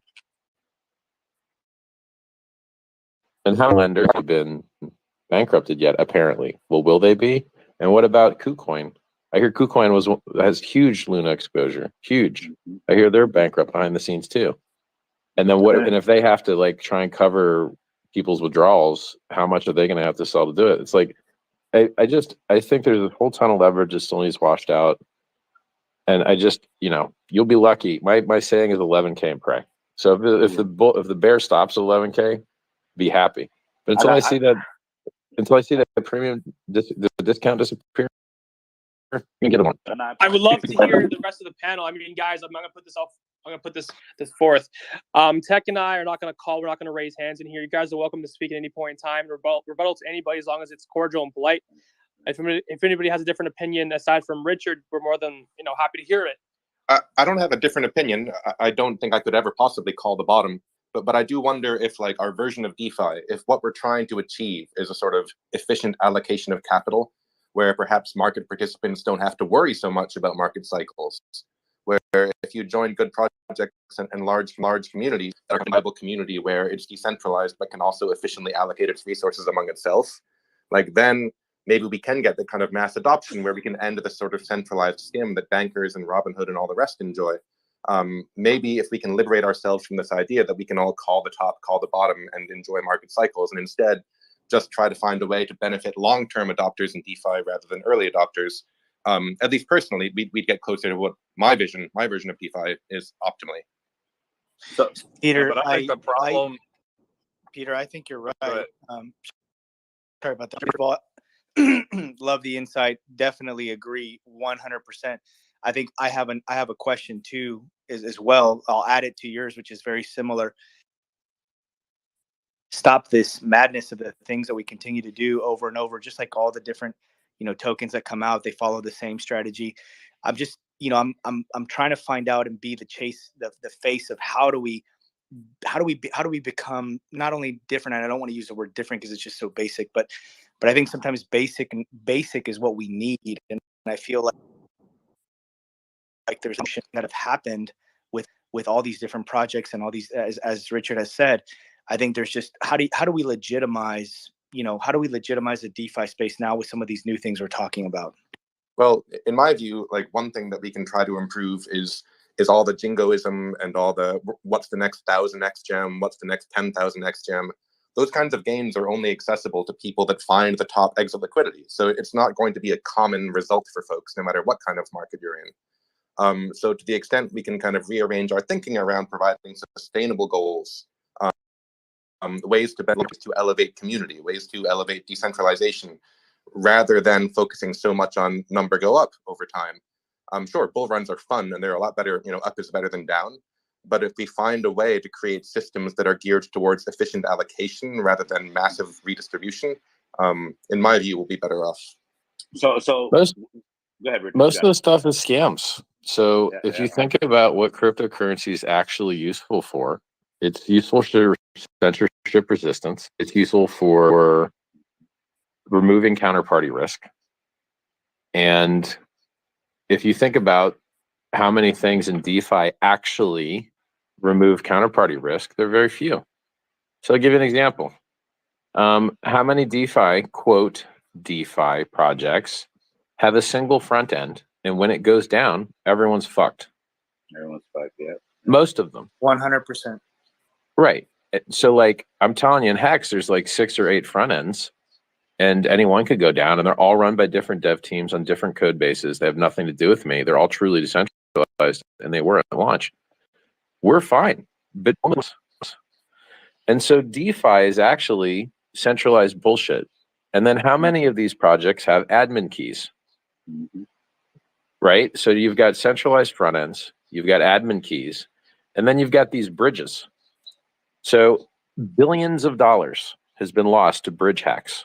Guess what? When I fork the Ethereum network, you don't have to bridge over because your coins are already on the other side. You can bridge if you want, but you don't have to. And so it's a more effective, better security model. How many of these DeFi projects require permission from you to click OK? Fuck, you're clicking OK to. You have no fucking idea what you're clicking OK to at all. And how many of these fake giveaways steal everyone's coins? Oh, get your free airdrop. You get all your coins stolen. Well, in Hex, guess what, man? You don't ever have to give permission for shit. It doesn't ask you for permission because it was designed with a better design pattern where we never ask you to authorize any contract to do anything. It just uses message sender as the authorization, and then you don't have some risk that you authorize a contract. Now the fucking thing just empties your wallet. 100%. And so these bad design patterns, fake DeFi, admin key, counterparty risk laden bullshit, and DAOs are another function of this. Uniswap had a DAO. They just decided to give like 20 or 50 million to some fucking company no one ever heard of before to do, quote, education. Then they just took the money and no one ever heard from them again. Now explain to me how the fuck that's better. So like got it. this Hit the fake nail on the head for DeFi me. centralized scam bullshit, it ain't helping nobody. And this like people jump into shit coins and then hope to dump them quick enough to jump into some other shit coin, and then everyone gets holding the bag at the top. That's not innovation. That's just holder on holder violence. If everyone would just buy a good thing and fucking hold it, that thing would moon hard as shit and everyone would be happy. But instead they dilute their economic energy across all these fucking scams. And then, you know, if the scammers hold their scam profits in crypto, then I guess the crypto price still goes up. But if these fuckers dump to USD, then it hurts all of crypto. And so, I mean, there's a lot to be made. DeFi that are just dangling carrots right in front of people, like with high APIs, promises of 1000x. You know, and the centralization issue in DeFi is massive. Like the governance of DeFi, like my version of DeFi would be a governance that the holders would have to make decisions on changes to the token, right? That's how it should be. And like in DeFi, right? With that. I disagree with that. I think wisdom of the mob is very poor. I think these bag holders are not capable of making technical decisions. I don't want a heart surgeon to take the votes of the other plebs standing around him on like what he should cut next. I think plebs are plebs, and I don't think they should make technical decisions. Well, I certainly think that innovation and technology should still be pioneered by the brains in the teams that are running the tokens and the projects. But I think the token as itself, when it comes to core decisions regarding the token and the liquidity that obviously that token comprises of, should be in direct consultation with the community, and that they should have a guide, help make those decisions on what happens to that liquidity and the key functions of the smart contracts. That's literally a security. Like what you're describing is literally a regulated activity. The definition of the Howey test is you put money into a common pool with the expectation of profit solely from the work of others. Well, in this case, who are the others? The people that are fucking voting on how to distribute the treasury, like a board of directors. This is the scammiest. They vote the guys that funded the fucking project and got in first in the seed round, who is usually 80%. A to Z fucking Y Combinator guys. And like those guys then vote to just ask fuck the protocol however they want. And what you end up with is actually just a proxy for centralized ownership, because the plebs are never going to outvote the VC anyway. You speaking that shit, Richard. You are speaking that shit. I completely disagree that it's a pure definition of security, but I do think that there's total mismanagement and misappropriation of liquidity in DeFi right at the moment, and the governance of DeFi is severely lacking improvements, because if we don't do it, if we don't create a framework for our own self-regulation, then governments and agencies around the world will do it for us. That's how I feel. Yeah, I think the cat is out of the bag a little bit in the sense of how DeFi protocols work. I think there is an appetite for people to join communities they like and accept a certain amount of centralization and a certain amount of interaction with the people at the top of that project. But unfortunately, that has led to a lot of scams as well. So the question then becomes, do we try to organize, okay, everybody drop everything and just buy Bitcoin and just buy Bitcoin and just sit there? That might work in terms of immediate adoption and quick number go up. But I think people like innovation, they like change, and they like having alternatives. The problem is, for the time being, there are too many alternatives, and the question is, how do we vet them? How do we as a community decide which ones are worth pursuing and which are not? And that's we have perfect examples. We have perfect examples of admin key free, multiple front end having, wonderfully working protocols. Uniswap v1 worked perfectly. Uniswap v3 worked perfectly. Now they introduced light admin keys by allowing them to activate a switch, which would activate a tax on all future additions to liquidity. They never used that, but they did stick it there. But V1 never had any admin key at all. V2 and V3 had this light admin key, but they're still, and by the way, that's only new liquidity adds. The old guys don't get, retroactively taxed. So Uniswap is a wonderful example of a protocol that doesn't have admin keys, truly innovative, truly useful, truly open source, except again, in the case of V3, where they added a 1-year time lock where you couldn't actually fork the code for a year. They use a less permissive license. So what's another example? Hex, no admin keys. I die, so what? Everyone's got their own front ends. Everyone does their own stuff. Those are really the only 2 examples I know of where it was done right. And all these other examples, I can't say whether they're done right or whether they're really just obfuscated, centralized. Like all the things that really, anything that runs on Chainlink, 2 guys could change what their price feed is. And they did with gold. They published a bad price feed for gold. No one was ever penalized. No one was ever harmed. You don't lose any security bond. You don't lose anything. It's a joke. So like anything that relies on an oracle, it's not actually DeFi. So is Hex a series of smart contracts on Ethereum, or is that its own block? No, it's just one single smart contract with 3 audits, 2 security audits, 1 economics audit. It has no admin keys, no proxies, no admin keys. You can't change it. As a matter of fact, when Vitalik started screwing us by making the S-load function cost 14 times more than when we wrote the fucking contract. Thanks, Vitalik. Good job. On top of the gas fees going up. So not only did he cause reading from disk to cost 14 times more, that multiplies by the gas fees. So because Hex is immutable, I had to make a fork of the entire chain to save everyone from the fees. So the only way I could try and save hexagons and save Ethereans was to make more supply. Because supply blockchain, we do want to increase the supply. Let's make a higher throughput, less environmentally impactful fork. So it's just like BSC, but with system state injected. So like BSC is a fork of Ethereum, higher throughput, lower cost, but it didn't give you any free coins. Hex is basically BSC, but it gives you free coins and it does fee burning in the protocol. And so like if Hex were changeable, I don't know. It's already gas efficient. It does caching. It does bitwise shifts. There's nothing you can do to make the contract more efficient that I could. Have you ever done any upgrade, or you're still rolling with the OG deployment? You can't.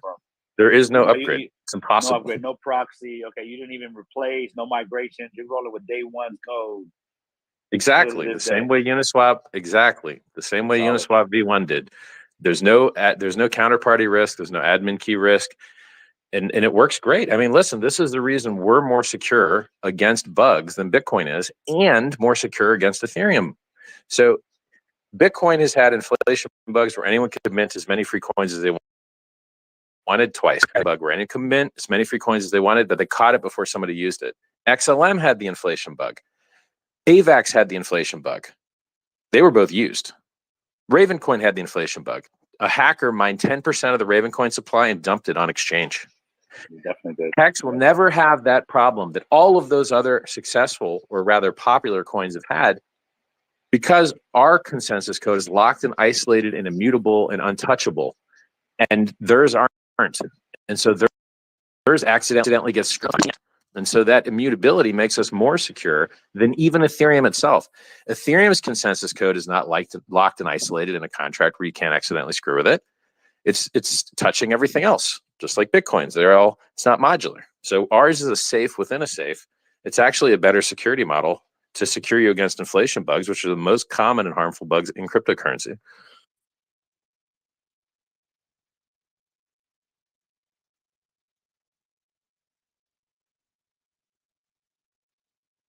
Tech, can you hear me? I can hear you. It went kind of silent for everybody for a minute. I thought we had cut out, but I guess we didn't cut out. I would love to hear the panel's thoughts. Hector, you were giving up some thumbs up and clapping hands, and Richard and Tech were talking. I'd love to hear your thoughts and opinions and views on the matter. Yeah, so for the most part, generally, I tend to agree with Richard. A lot of the shit is a scam, and there's plenty of scams that people are going around trying to sell off to others, less suspecting, less technical, as the future, as a possibility, as a innovation, as a change. And so I think it's more so I align a lot with Richard in that sense. A lot of this shit is really just shit. None of this shit works. There's a lot of central actors DAOs aren't really DAOs. There's small group of people who are making decisions at the end of the day when doing things. And I speak from experience as being part of DAOs and like seeing the inner workings of DAOs. It doesn't really, you really feel like you have this like false sense of belief that you are the one that is making an impact, when in reality, they just, on the facade, the Discord, the front end, you kind of feel that way, but in reality, it's just a small number of people who are at the end of the day going to decide which way things are going to go and what they're going to do. And you have various examples of that happening also. I don't think that. Go ahead. But the real problem in the way Richard phrased it was economic energy, right? Like the reality is like we're just circulating the money that's been offboarded off exchanges and into these DeFi wallets. Yeah, and the problem with that is that you're creating this. Basically, you're losing power in the sense of like, some are losing power. But I mean, right? Like in the general sense, like crypto versus the status quo of today, right? Like people like generally together are trying to like make a change in the world, fragmented apart because everyone's chasing the newest, latest thing when they don't know what the newest, latest thing can actually do, and they don't have any technical or like economic understanding of how do we fix the problem of traditional finance today, or traditional, I guess, requirement to have a third party to do things. That isn't the understanding, and you're getting fragmented away where it's like divide and conquer instead of unite and try to do something that's going to be revolutionary in the future. Like Bitcoin, BTC had that opportunity, right? Like it was the way to do it, but it caused this literal fragmentation, which we saw with Ethereum, and then cascaded on to now. And like that's why I believe, at least in my opinion, why Richard does what he does is because he believes that someone is not taking the reins or doing it correctly, therefore he must step up and do it.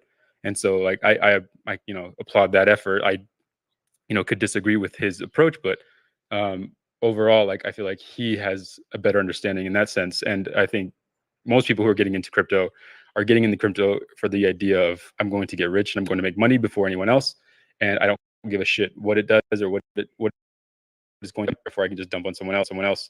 And so that's kind of the bad approach to take it. And Richard does, you kind of just go after the idea that you will make money or you have made money and we can make money, but I think there's some sort of more fruitful purpose as to why you believe that. It's not just some scam pump, in my opinion. I think you really honestly think that you're offering something that's much better, and you have I guess the technical arguments that you make are more satisfactory than I'd see in like pretty much 99% of everything else that's come up in trade. So that's just like how I view it. And yeah, I mean, this stuff's software, right? They're just tools. Like people get all culty about this shit, but in reality, I'm not a screwdriver Phillips head maximalist. I'm not a flathead maximalist. I'm not a Torx head maximalist. If you want anonymity, yeah, man. If you like anonymity, you should use Tornado Cash, because all the guys that tried to use coin mixing and coin join on Bitcoin got caught. They're all busted. You could try and use Ethereum. No one accepts it, and a data where if you used your coins less than an hour after you got them, you weren't actually anonymous. So and where's let's say you want to de-risk. Let's say you want to get into a stable coin. Well, I suggest you use Ethereum because that's where the stable coins live, the majority of stable coin liquidity. If you want to trade without having counterparty risk, I suggest you're on Ethereum because that's where all the liquidity that's in automated market makers is, indexes. If you want to buy $1 billion and watch the price not go up, well, Bitcoin's for you because very liquid order. That's heavy. Yeah. I love it. Let me make a phone call real quick. So, and it's like, so Hex's claim to fame is it monetizes time. And we know the time value of money is a thing. There's more money in time deposits than there is in printed cash. I'm so lucky that no one else just took the obvious idea. Like if you're trying to take the whole analog crappy bank world and make it blockchain, well, geez, what's the most popular product at the bank? The one that pays you extra if you lock your money. Well, hell, why doesn't someone do that? I got really lucky that someone left that open. Yeah, there's still other open things like the actual peer-to-peer currency thing. No one actually does that yet. We don't have a peer-to-peer currency. So I got time deposits. Bitcoin tried to do currency, but they failed at it. So now they're kind of store of value. But like Ethereum does a better job of store of value. It's up 3x versus Bitcoin from the COVID dip, and will be, if they get their merge done and if they switch to proof of stake, negative issuance. They will burn more fees than they emit. And then with Pulse Chain, it just only burns. It burns 25% plus. It's like 1559 burn, and it's got its own internal 25% burn. So what is Bitcoin going to say about being the world's hardest money when it still inflates to pay miners to pollute the environment and dump the price? But Pulse Chain and Ethereum just become more rare because they burn more coins than they emit. So like, I don't know. I think Bitcoin's at the top of its S curve. I think its gains will forever be limp. I mean, it's like, maybe it's probably still better than the stock market. Correct. Limp compared to what? Because you're seeing, right? Like I'm seeing 100x out of Bitcoin anytime soon, right? I probably won't be alive if that does happen. When you say that limp, what do you see in your eyes? It might get to 200. Well, I mean, look, you just measure it. I got to de-educate so many people. People think inflation's bad, but they are only looking at the supply side, not the demand side. When did Bitcoin pump the hardest? When its inflation was the highest. And the highest. Exactly. When did Bitcoin pump the hardest? When its centralized ownership was the most centralized. When did it pump the hardest? When Satoshi, when there was no liquidity, there's only one place in the world to buy it, and everyone called it a scam. And so people look at this opportunity and they're like, oh, I hate opportunity. Let's go buy the thing that's at the top of its S curve already, that already has everyone. It's already on the news, So the things that aren't on the news yet are where the opportunity is, in my opinion. You got the heavy bag holders that are on an average of $100 a coin right now, right? Like you got to fight against that over time, right? Because they're going to capitalize on every top better than anyone else. I mean, look at the chart; it's falling over. I mean, you waited 5 years to get a 3.5x your all-time high. That's trash. It's trash. Well, like Hex went up 10,000x in 2 years. It's like Ethereum went up 14,000x in 2.5 years from its crowd sale. So like, why would you hold this limp thing that drops just as hard as everything else? Bitcoin dropped 75%, Ethereum dropped 85%, Hex dropped 95%. And when they get back up, which one do you think is going to get back up the hardest? It ain't Bitcoin. It's too heavy. The foundation of all the money in crypto, right? It's pegged to almost everything. So it's like, what is the solution, right? Like, the solution is everybody sells it for better stuff, to tell you the truth. Wow. There's no reason to let a bunch of bag holders dump on you forever that have an inferior product. It's just software. Use the better software. Ethereum's better than Bitcoin in every way. It gets back to that top heaviness too, though, right? Like the exchanges aren't incentivized to see this go down, right? So yeah, but those guys are all wrecked and bankrupt already anyway. So like, what do they matter? Like Coinbase, like why do I care about what these centralized scumbags think? I don't care. I want to welcome the new members of the room, new speakers. Christine, Profits, Miss Teen Crypto. You guys are more than welcome to give an introduction to yourselves.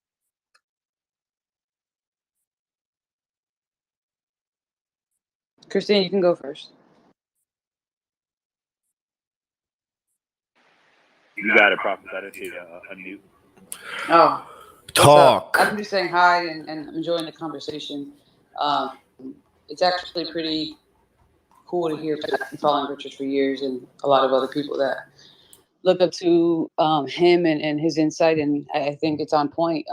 Even for me, being in the last 2 cycles. I'm just going to pause it for 2 seconds while she is talking. I will obviously unpause it if she stops talking, and I'm going to unpause it in like 20 seconds. Guys, I posted a really good clip of that probably no one will be able to find because it was a quick one. So I think it'll be funny. And, TikTok already took it down because they're communist pieces of shit. So now I'm pissed. So now I'm going to show the fuck out of it. So that's the tweet with Alex Mashinsky, Richard calling Alex Mashinsky a dirtbag.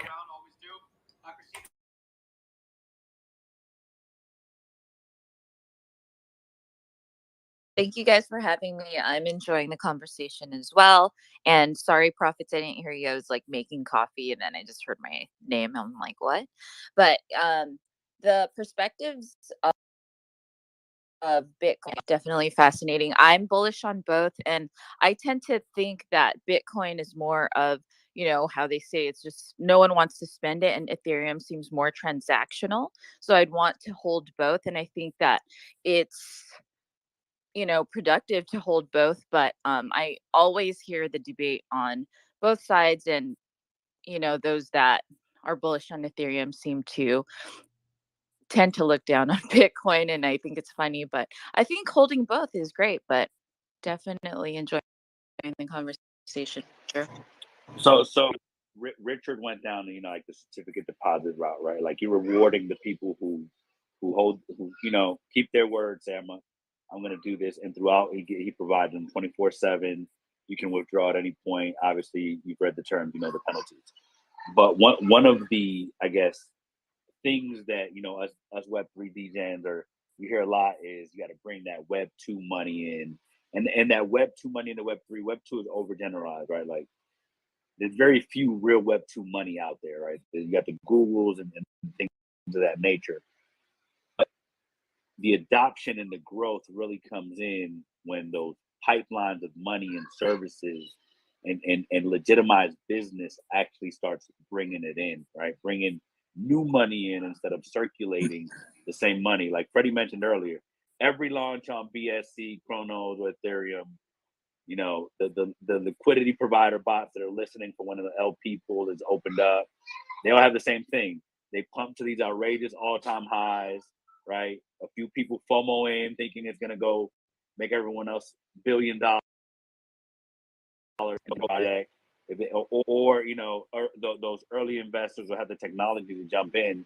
They cash out, everyone's left holding the bag. And then, it's whether, you have that leadership and that technology and that funding and celebrity influence, right? To bring it back up, and very few have that. So it's like that's what I believe is the next phase of it, so that we're not dependent on circulating the same money and hoping that a whale comes in. But what is everyone's thoughts on, bringing in real business? Oh, dog, I got your answer right here.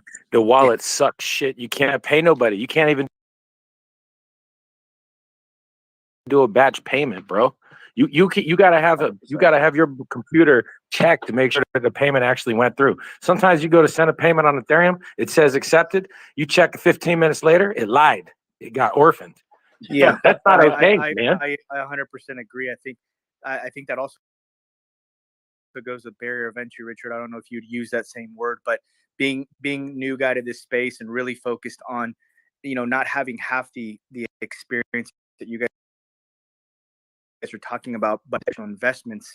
I have a very colorful background, and that's where I'm really focused on is how do we bring in that, that pipeline of new money, new investor. How do we bring those in? And that's kind of where my mission is again, to your point, Richard, software, man. I mean, pick the best one, pick the one that's solid, a foundation. I mean, we could sit here and have a discussion of, new tech versus old tech and what stable and stability brings. But, that discussion around real business, and I'll say that carefully because, the word new businesses, what do we do? What is some of the things? I have some ideas. Freddie, I have an answer. I have an answer really, really quickly. Miss Teen Crypto, I know you walk around New York handing out cards and about Bitcoin. You want to relate to that really quickly and what you're doing and how you help out the space? Sure. Thanks, Andrew.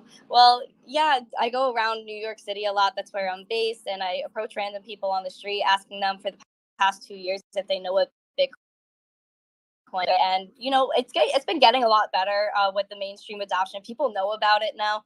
Although I did visit Wall Street a few weeks ago, and none of the people on Wall Street I talked to really knew about Bitcoin, what it was, and they didn't own any. So I think adoption's getting better. But I feel like, kind of piggybacking off of what Freddie was saying, I'm a little worried about what mainstream adoption will look like, because I remember when I think it was the other side or the other Deeds Land was going on with Bored Ape Yacht Club, Ethereum got really congested. So I'm just worried about, high gas fees. Will ETH 2.0 fix this? I mean, there was a lot of people that had failed transaction fees. And what if there's the transactions going on Ethereum every day because it's just mainstream? Everyone's trying to use Ethereum, use DeFi, use dApps. Like, will we have that problem again? Or is there going to be some blockchain that maybe we're not even aware of right now that can come out and people are just like, wow, this is where we should build our economy? Like, you know, is it going to be on Ethereum? I'm not sure about, you know, technically if it's sound enough, but I know Ethereum's definitely scaling, but you know, that other things like that other deed sale is what scares me a little bit. 100% agree. I mean, that's what you got big businesses wanting to build on the blockchain, and if they do, they run the risk of their users having failed transactions, still having to pay like ludicrous gas fees to actually try and, you know, to have that transaction in the first place. So I think people forget. That. I think people forget that Ethereum has half the market cap Bitcoin does. That's pretty close. Yeah, in my opinion, I think Bitcoin is effectively dead in the sense that it's not able to generate economic activity to sustain itself. When in contrast, when you look to Ethereum, for example, 99% of fees are paid by people who are doing things. You may not agree with what they're doing. I don't agree with what they're doing, but people are willingly able to pay and willing to pay for actions they're willing to take on the blockchain. And that is a very, very different approach than BTC, where 99% of the miners are being paid by the subsidy of the network itself. So very, very low amount of people, roughly like $300,000 worth, are actually paying to do things because Would you agree? Would you agree that it's analogous to kind of how the different trading in different companies like, you know, Fidelity, Vanguard, and all of them grew up, you know, with all the different fees and pay? Would you say that it's analogous to that, Richard? Anybody?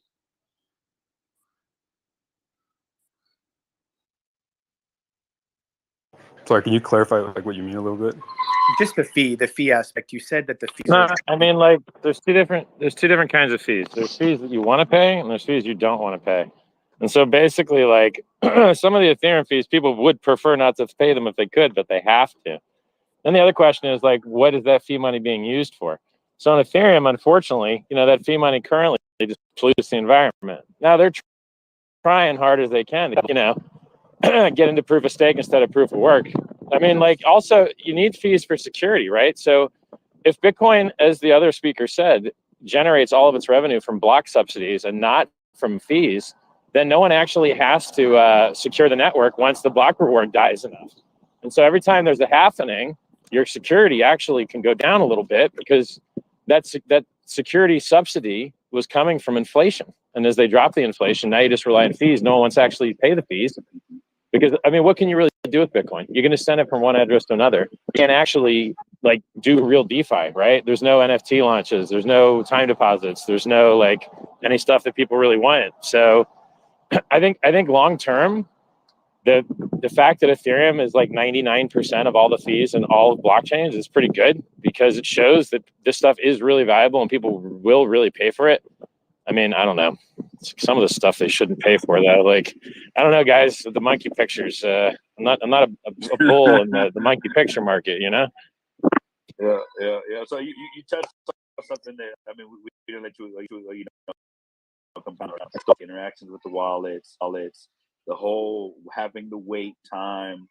You know, is the Pulse chain addressing that? Or are you trying to redefine? Well, it's a fork of Ethereum. It's a fork of Ethereum with 3-second blocks instead of 13-second blocks. Okay, so it's, for right now, you're essentially the same thing with a Binance twist to it. Are you guys a proof of stake? Yeah, it's proof of stake. So, you know, we do fee burn. We use proof of stake. It has 33 validators. May end up with like 25. Moving it outside the EVM for higher throughput and putting it actually in the node itself. So it's kind of like if you're going to refactor and make stuff stronger, a bear market's a great time to do it. 100%. And then the other thing is, you know, Bitcoin worked good when there was no fees. When I was mining Bitcoin, there was literally no fees. You could send your transactions with no fees at all, and it worked good. So I still think I like these networks more for getting rich than I do for actually computation. Guys, while we're on the topic, I would love to know from individually all of you guys representing your own brands what your guys' North Star is and where you guys kind of Finn, this is live right now. You're getting it exclusive. The I swear to God, GRC this way. will be the This is last how time I I get talk people for a to little know while. I'll give about you guys these. time. Full vertical integration. Hex monetizes time. Pulse changes the consensus network. I've got a team building out a wallet to replace MetaMask. So you MetaMask has better been fine so retweet. far, but actually they have a blacklist, and they accidentally blacklisted one of my sites one time. And I'm like, bro, what is this? Like, any MetaMask user now goes to my site, says that it's blocked because they have MetaMask installed. What the fuck is this? We had to go lobby them on GitLab to unblock the fucking site. Like, that's not okay. So, Not okay. and then, they kind of jack people with their fees on the, they just forward their orders to 1.9 on your swap if you use the in-wallet swap feature.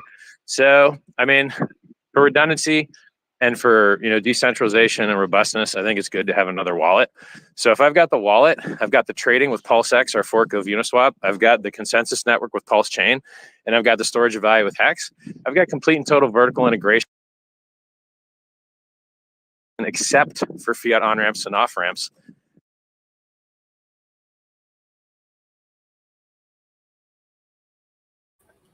And just That's it for me. FYI, That's my it is game. laggy on both their end and my end. So don't think it's my stream. It is the Twitter space. Value for the token. That's really where we're headed.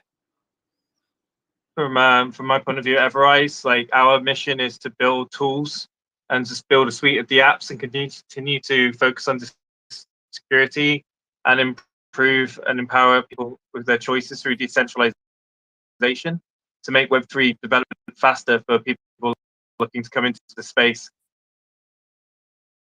and process, and that's a real strong passion of ours across our 5 chains that we're currently on now and further chains in the future.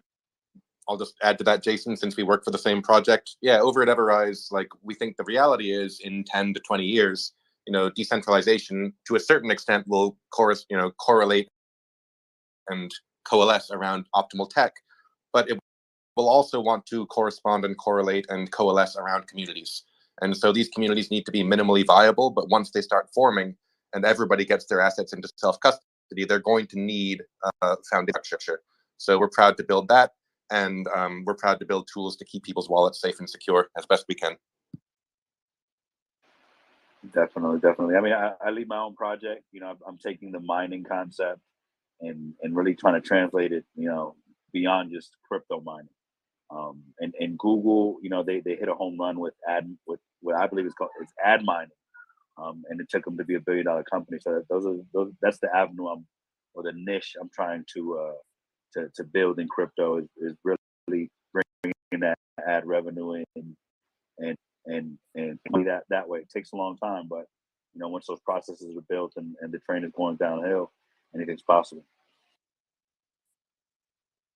I love that, guys. Listeners, be sure to share the space, follow all the speakers up here, and we appreciate you guys for stopping by. We do have a new speaker, Sagriv. If I said your name incorrectly, I do apologize.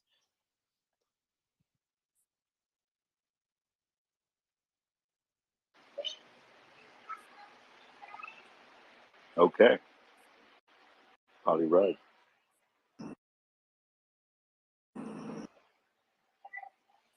So I mean, Richard, you're going to speak for the last time, and we have that empty space. This wallet you're designing, is this something that is going to behave like every other wallet that's out there? Are you building a layer between, private keys and adding a layer of security between that? I mean, it's mostly like every other wallet that's out there. I mean, I care more about security than most, but, MetaMask kind of cares too. So I can't say that I'm building any type of real innovation there yet, but don't be surprised if you do see features like show me all my token balances across all my addresses, actually like batch send, like stuff like that I care about. Wouldn't mind having everybody be able to claim all their free airdrops too, but might be a vector for bad projects too. I got to decide on that one. Yeah, slipping a bad contract in there that approves things that it shouldn't be approving. I get it. Good stuff. Hector, so let's talk about something that you always love to talk about, right? The 1 megabyte limit that is preventing true scale. And Richard touched on it earlier.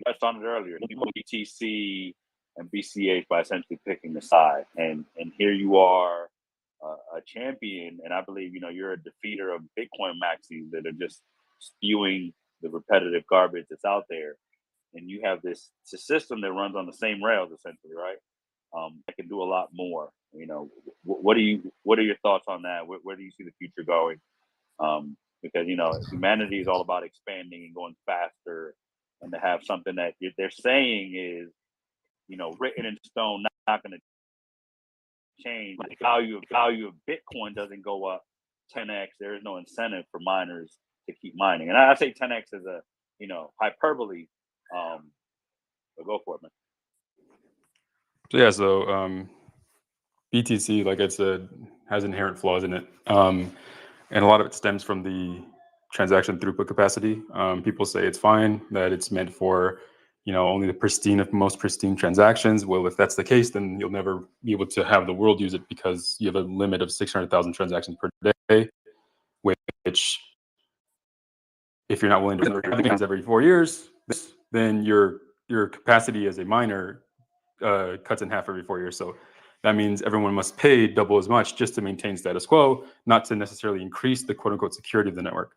So if that's the case, then we trend towards higher fees. And if we trend towards higher fees, you price out more and more people as we go along that curve, right? So if that's the case and that's the belief, then BTC is not meant for everyone. It's meant for only the most elites and the most rich to be able to transact on chain, and everyone else can screw off onto layer 2, layer 3 of why you went into Bitcoin, kills the properties of the whole narrative of running your own node, and you're effectively left with nothing because it doesn't change anything. You're still requiring middlemen to do everything else for you. So that to me, and BTC hasn't and can't get over that hump, because even if they had high number of transactions, because they're at 250 right now, 250,000, the costs are still ridiculously high. They need to remove the throughput. I mean, increase the throughput. So that doesn't happen. So for me, I believe in but BTC is a poor implementation of that. And the issue that is why I moved into BCH, then subsequently moved into BSV, for the fact that it is the higher throughput capacity, which I believe leads to people to create real world applications that utilize a blockchain, and that blockchain can be done and it can scale with the necessary these necessary business models that can be attained using the internet, right? So right now we're limited by 2.9% plus 30 cents to move value across the internet fairly easily using payment networks. And Bitcoin allows that to change, right? And BTC does not allow that to change. That's why my stance is I am in Bitcoin SV, and for the sole purposes, I want to see that play out. I want to see high transaction capacity play out on a proof of work chain and allow people to create business models that I think would be superior than what we've seen, which I know would be superior than all this DeFi crap that we're seeing today. I want to see actual use cases occur and move into on a proof of work system rather than these centralized light paper crap that really doesn't have anything there when you really look behind the surface. So yeah, it's pretty simple in my belief, and I'm honestly understand I'm the outcast of the outcast. Like, you might not even know what that is, but it does have merit. And when we speak technically and try to go at like the capacity of it, it does blow everything else out of the water, I'd say, in terms of, as a user, I've done it all, I've been part of it all. So yeah, that's just my take. I'm not trying to sell anyone anything. I thankfully I've over the years, I'm not looking, I don't look at this to like try to dump it on someone else. I look at this as like, I feel like this is an innovation and a change that I want to make a bet on. And that's my bet. My bet is that I believe companies can 10x their abilities against the status quo by having a scalable blockchain that will allow them to do so. And the businesses who do so will have to seek out this coin to be able to write to chain. And therefore, BSV to me is the only solution that does that today. It's too easy, dog. I'm not going to make fun of you. I'm going to give you a pass. If anybody likes to as well, dive into it. Rebuttal gets after Hector. Hector's totally intelligent, knows his software, understands his stuff. I would love to hear a rebuttal to this. I mean, every single blockchain is a ghost chain except for Bitcoin and Ethereum. They just spam up the BSV chain with stupid weather feed data to try and make it look like activity. His founder is a guy that's been claiming to be Satoshi for a whole lot of years, lost a court case for 85 million, and then said, hey, I won. Well, the thing is, the reason the 85 million, that is going to a company that he owns 70% in, so he's really paying himself back.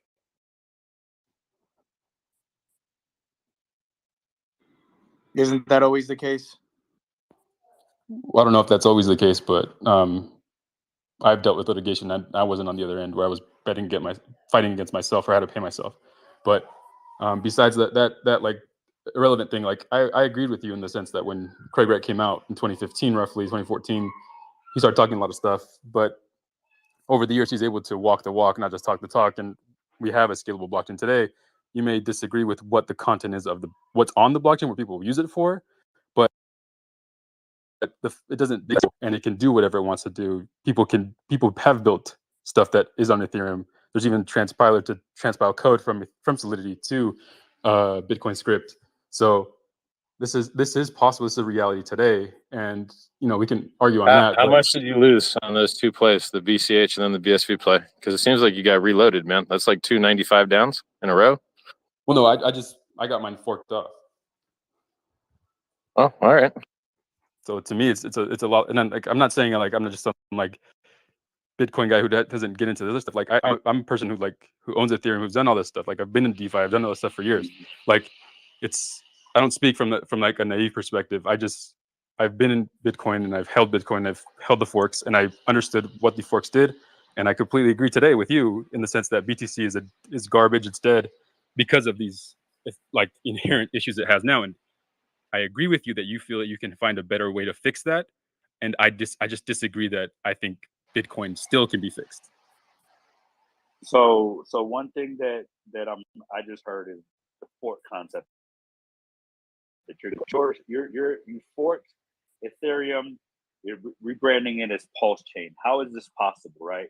You've been successful with Hex. You built up this amount, what I believe is gas fees. liquidity. Simple answer. You fork something and then you bring that over, because Hex now exists on two sides. Am I correct? It exists on Pulse Chain and it exists on Ethereum. How are you handling, I guess, pricing or the liquidity of something that? Oh, how did you? This dude knows nothing about crypto. You could tell. That you're airdropping all of. He's like, how are you? Is it possible? It's software. OG Hex on Ethereum. This is all old shit that people have done a million times. And it's going to be volatility early, watching paper hands sell their airdrops, and just weathering that storm because you believe in what you're doing. What does that look like?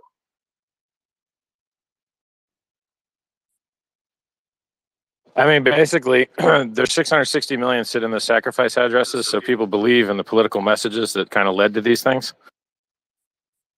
And if you got the same code and you've got liquidity and you've got a functioning consensus network, I think people want their free coins. I think they want to play with this stuff, and it's important to launch at zero for tax purposes anyway, so it's hard to dump from zero. 100%. Are you working with exchanges to have this, further proliferate what you're doing in Pulse, or you're just gonna? I'd say it's bootstrap at a different level. You're just gonna. I mean, the only exchange I know that's listening to is OKX so far, but they didn't come out public with it, so we'll see. Okay. Good stuff. Jason, and Peter. Everrise for a year, right? You guys have been consistent in growing your technology stack, and keeping community engaged. What do we foresee in the near future for Everrise? Peter, would you like to answer that? Sure. I mean, thanks for the kind words. We definitely have a few focuses, and as I've mentioned before, security is topmost among them. So it is software essentially that aims to keep people secure. Ways to revoke token approvals. Equally important to that is developing that community and having those conversations. In my view, again, the space is going to coalesce around certain factors over time. So if Everrise itself is kind of associated with a brand of free and open conversations about best practices, that to me is almost the most exciting part of the project. We host daily spaces where people can come and talk about ideas, theories, things that we can elevate to the dev team. So to me, the most exciting thing is to see the community take ownership of the direction of the project over time. There's deliverables, of course, that the developers and the CEO are focused on, including a full-scale project launchpad, so that we can enable people with good ideas, people of conscience, people with ethics, to come to the forefront of the space and say, look, I have an idea about how I want to organize a minimum viable community, but I don't necessarily have the tech knowledge to participate in the space yet. So again, my view of DeFi, and that's the space of, the title of the space, my version of DeFi is one in which communities of similar interests, similar hobbies even, similar values can coalesce, and then have a way to efficiently allocate capital among each other.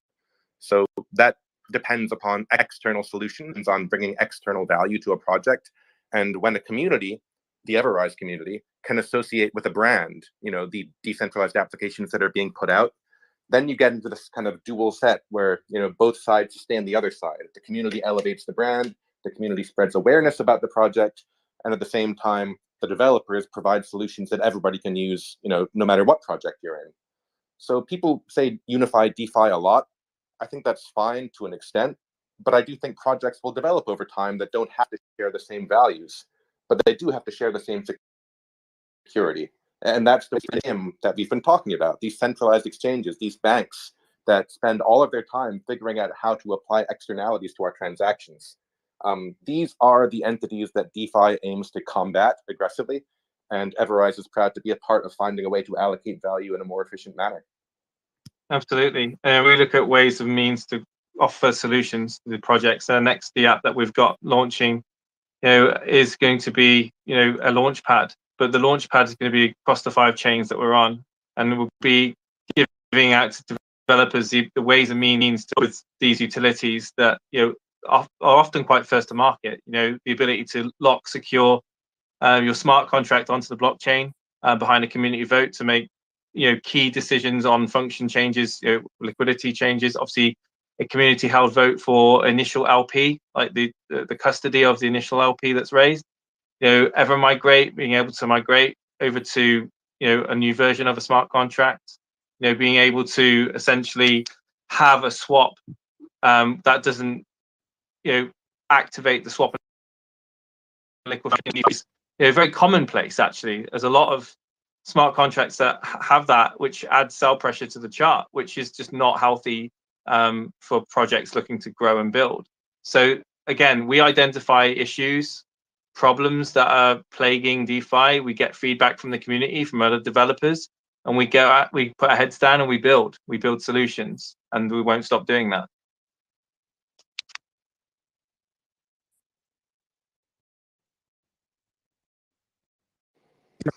Catcoin, if you'd like to introduce yourself, you're more than welcome to. Yes, Andrew, thank you so much. Hello, guys. Hello, friends. Because I consider everyone on this space a friend, and that's why we are here together to bring the products better for the changing the world in this space. So I am Acosti from Romania, from Bucharest. I'm graphic designer. I spend my time with communities and with charity as well. Ukraine is happening something, and I help people from Ukraine as well. But regarding on blockchains and bitcoins and stuff like that, I think next step is I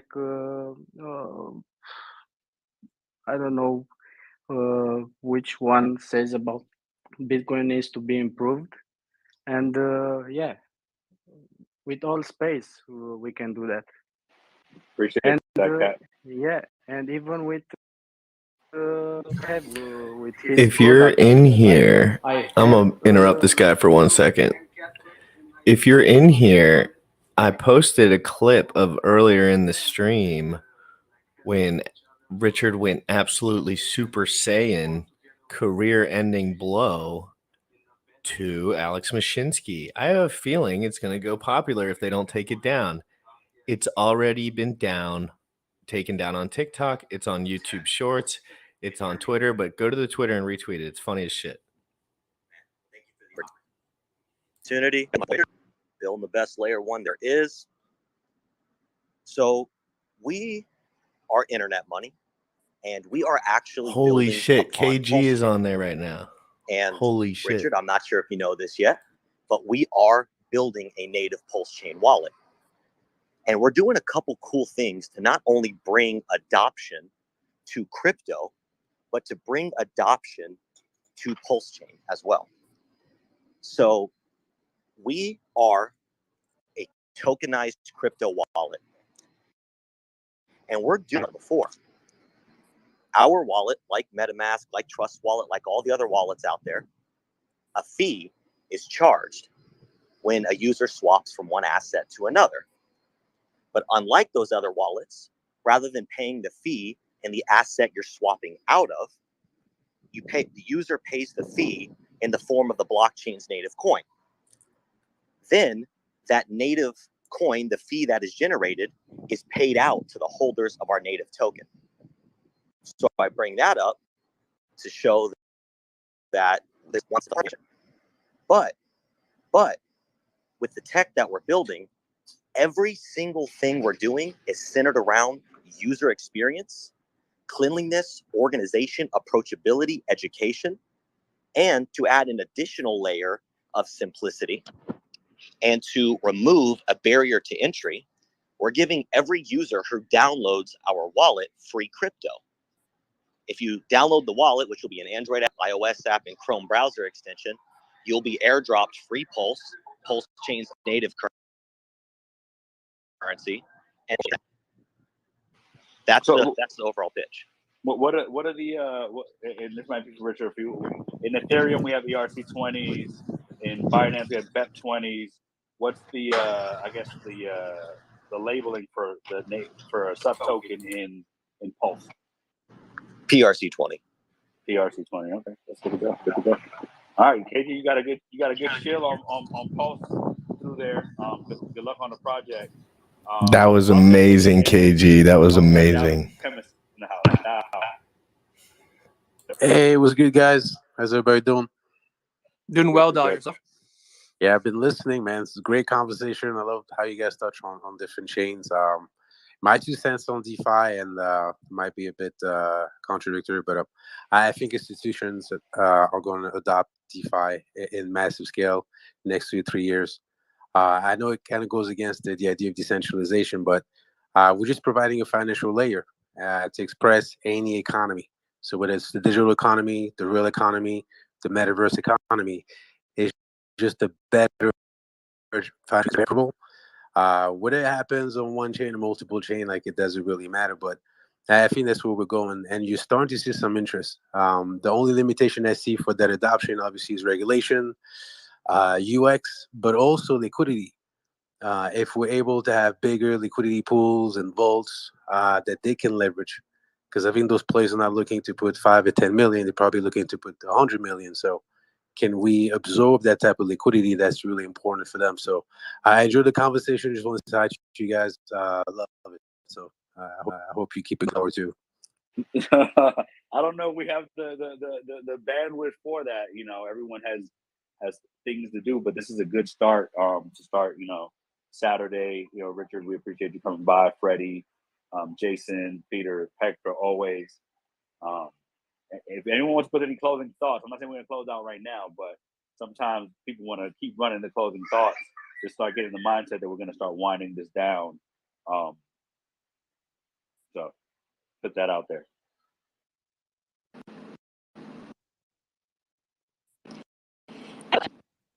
Go for it. That was fucking amazing. KG, you fucking killed it. Dude, KG, bro. To a coffee shop. I don't know and anything you about wanna the buy a project's coffee, nuts and bolts what wise are other you than using? what I've What seen, but token? What are you you did a using? great job, bro. Congrats. Internet money Mexicans are going on to take Pulse over the Chain. world.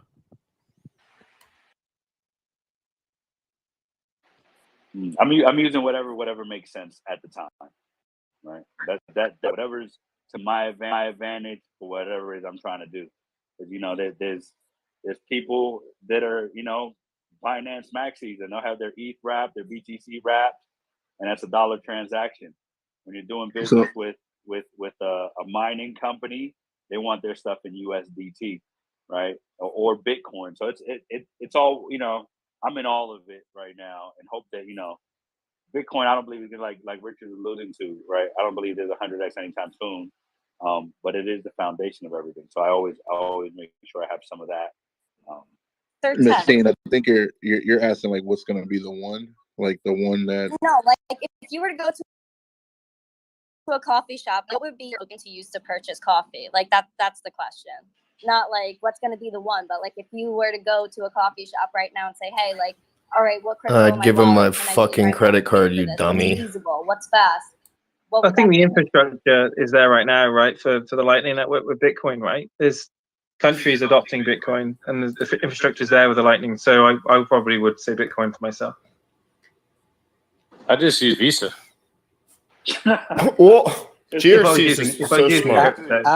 Apple Pay.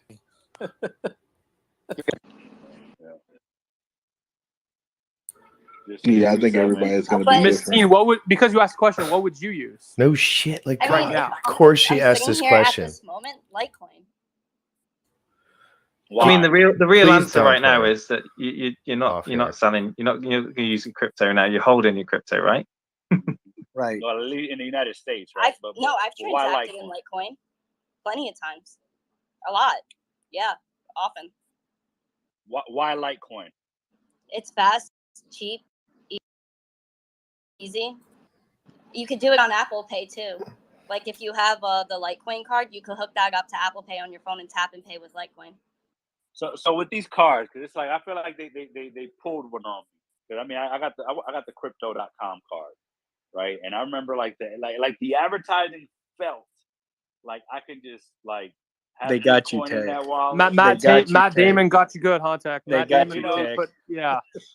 And then when you have the card, and I'm at Petco at the time trying to buy some fish for my daughter, and it keeps declining. I'm like, I have the crypto, and I learned that I got to go sell my cryptocurrency and then use it as a checking account. Like, All right, let's get back to that. Correct. Right. So I had to pray to the Lord for a minute. Litecoin card like that, or is that something different?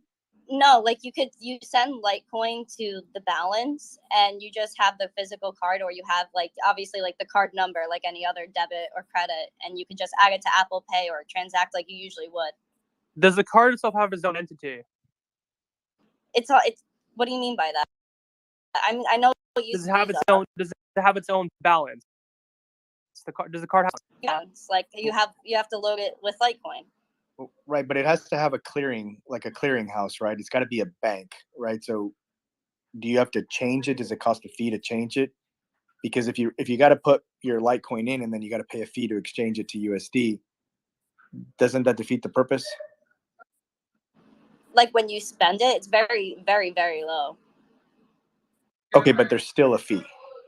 But like I don't see this being spent as Litecoin. I think like I see it being pennies, spent as like actual- less. Assets at a 95% dip. Like, why wouldn't you just like buy them instead? Right. No, I'm just saying Right. like I'm not saying I'm like we're selling crypto right now. I'm like saying like if crypto's Notice she you- says all right, we're, right now you have crypto in your wallet, we're you don't selling have crypto. cash, you could go Not spend her. on crypto. We're. What would you use was the She's question. no like, idea what she's I'm talking not about. trying to hate. I'm not trying to say sell crypto. I'm just saying like if you're using it as money, what would you use? Way to ruin the I mean, it doesn't matter because no one accepts any of this stuff, right? You're just gonna have to use the credit card middle party, and all the Dump credit her card off middle this parties shit. accept a lot of This coins. Shit pisses me off. You know, for me, like it'll take something massive, like a company like PayPal or Amazon or something, to really have She's Bitcoin holdings on 19. their If balance she's sheet, and then 19, I feel literally bad. you would have a split wallet. this So you'd have a Miss Teen fiat wallet, Crypto? and you'd have I'm a crypto sorry. wallet to buy assets feel with. horrible. I love her. It's right now isn't She's 19 a very years old, easy guys. time to My start bad. looking at implementing crypto as a actual my transaction, as a currency, when there is a legacy system is working and you're not paying the fees that you were paying on for converting crypto to fiat. That one's on me. Well, use crypto as currency. Like, I'll take that L. why wouldn't we be looking to do that? Isn't this like, I'll just go away. Like, I don't understand. I'm a Because little puzzled. it would need regulation, and it would need big players to actually instigate that, not just the community. It would need like the powers that be would have to kind of want that to happen. what if it just becomes inevitable like it is, and people just start accepting crypto like they accept cash? Yeah, I mean, if Guys, people are happy to pay the transaction costs, real quick, I feel bad for saying that. I'm sorry because she's young, but she's going to be probably one of the world's worst shills in the future. I just feel bad. She doesn't know enough about business, and she's already been taken over by people that do. So I kind of feel bad, like RIP to her, but she'll be a zombie to whatever they're telling her for money. Miss Teen, I've looked at other different country, particularly what you're talking about, right? Because user experience, why not make it easy? Why not? But I think Richard and Jason both hit the nail on the head. I mean, you're talking about the intent and the purpose wasn't so much to just buy data to transact, because you need to be a bank and you need to have all these financial instruments. It's you buy it and to hold to create that wealth. So yeah, I don't see it happening. As soon as somebody else wants to use it to buy coffees, you won't be able to afford the fees anymore. It's that easy. But what about, that's right. But Litecoin, there basically are no fees. It's like a centralized. Like John Kim bought a Lambo for. I guess, want a few to hundred know grand, how much they're 400 paying grand, her. and it was like a penny or less for his transaction. So like, why wouldn't that be feasible? With Does like, someone want to explain the bid auction market for the limited block space? It's probably a Bitcoin used to be free too. As soon as people start using it, you can't afford it anymore. No, it's okay. All right, we can move on then. But I don't know. That's what I use. That's what I would prefer if I was paying for something. Litecoin, you know, whether it's $1 or whether it's a few hundred grand or millions, it's a feasible way to transact. It's quick. It's extremely cheap. So is XRP, so is XLM. So is every empty blockchain. But like Bitcoin, then like wherever Bitcoin is, Litecoin is. I mean, they all use coin payments to support everybody.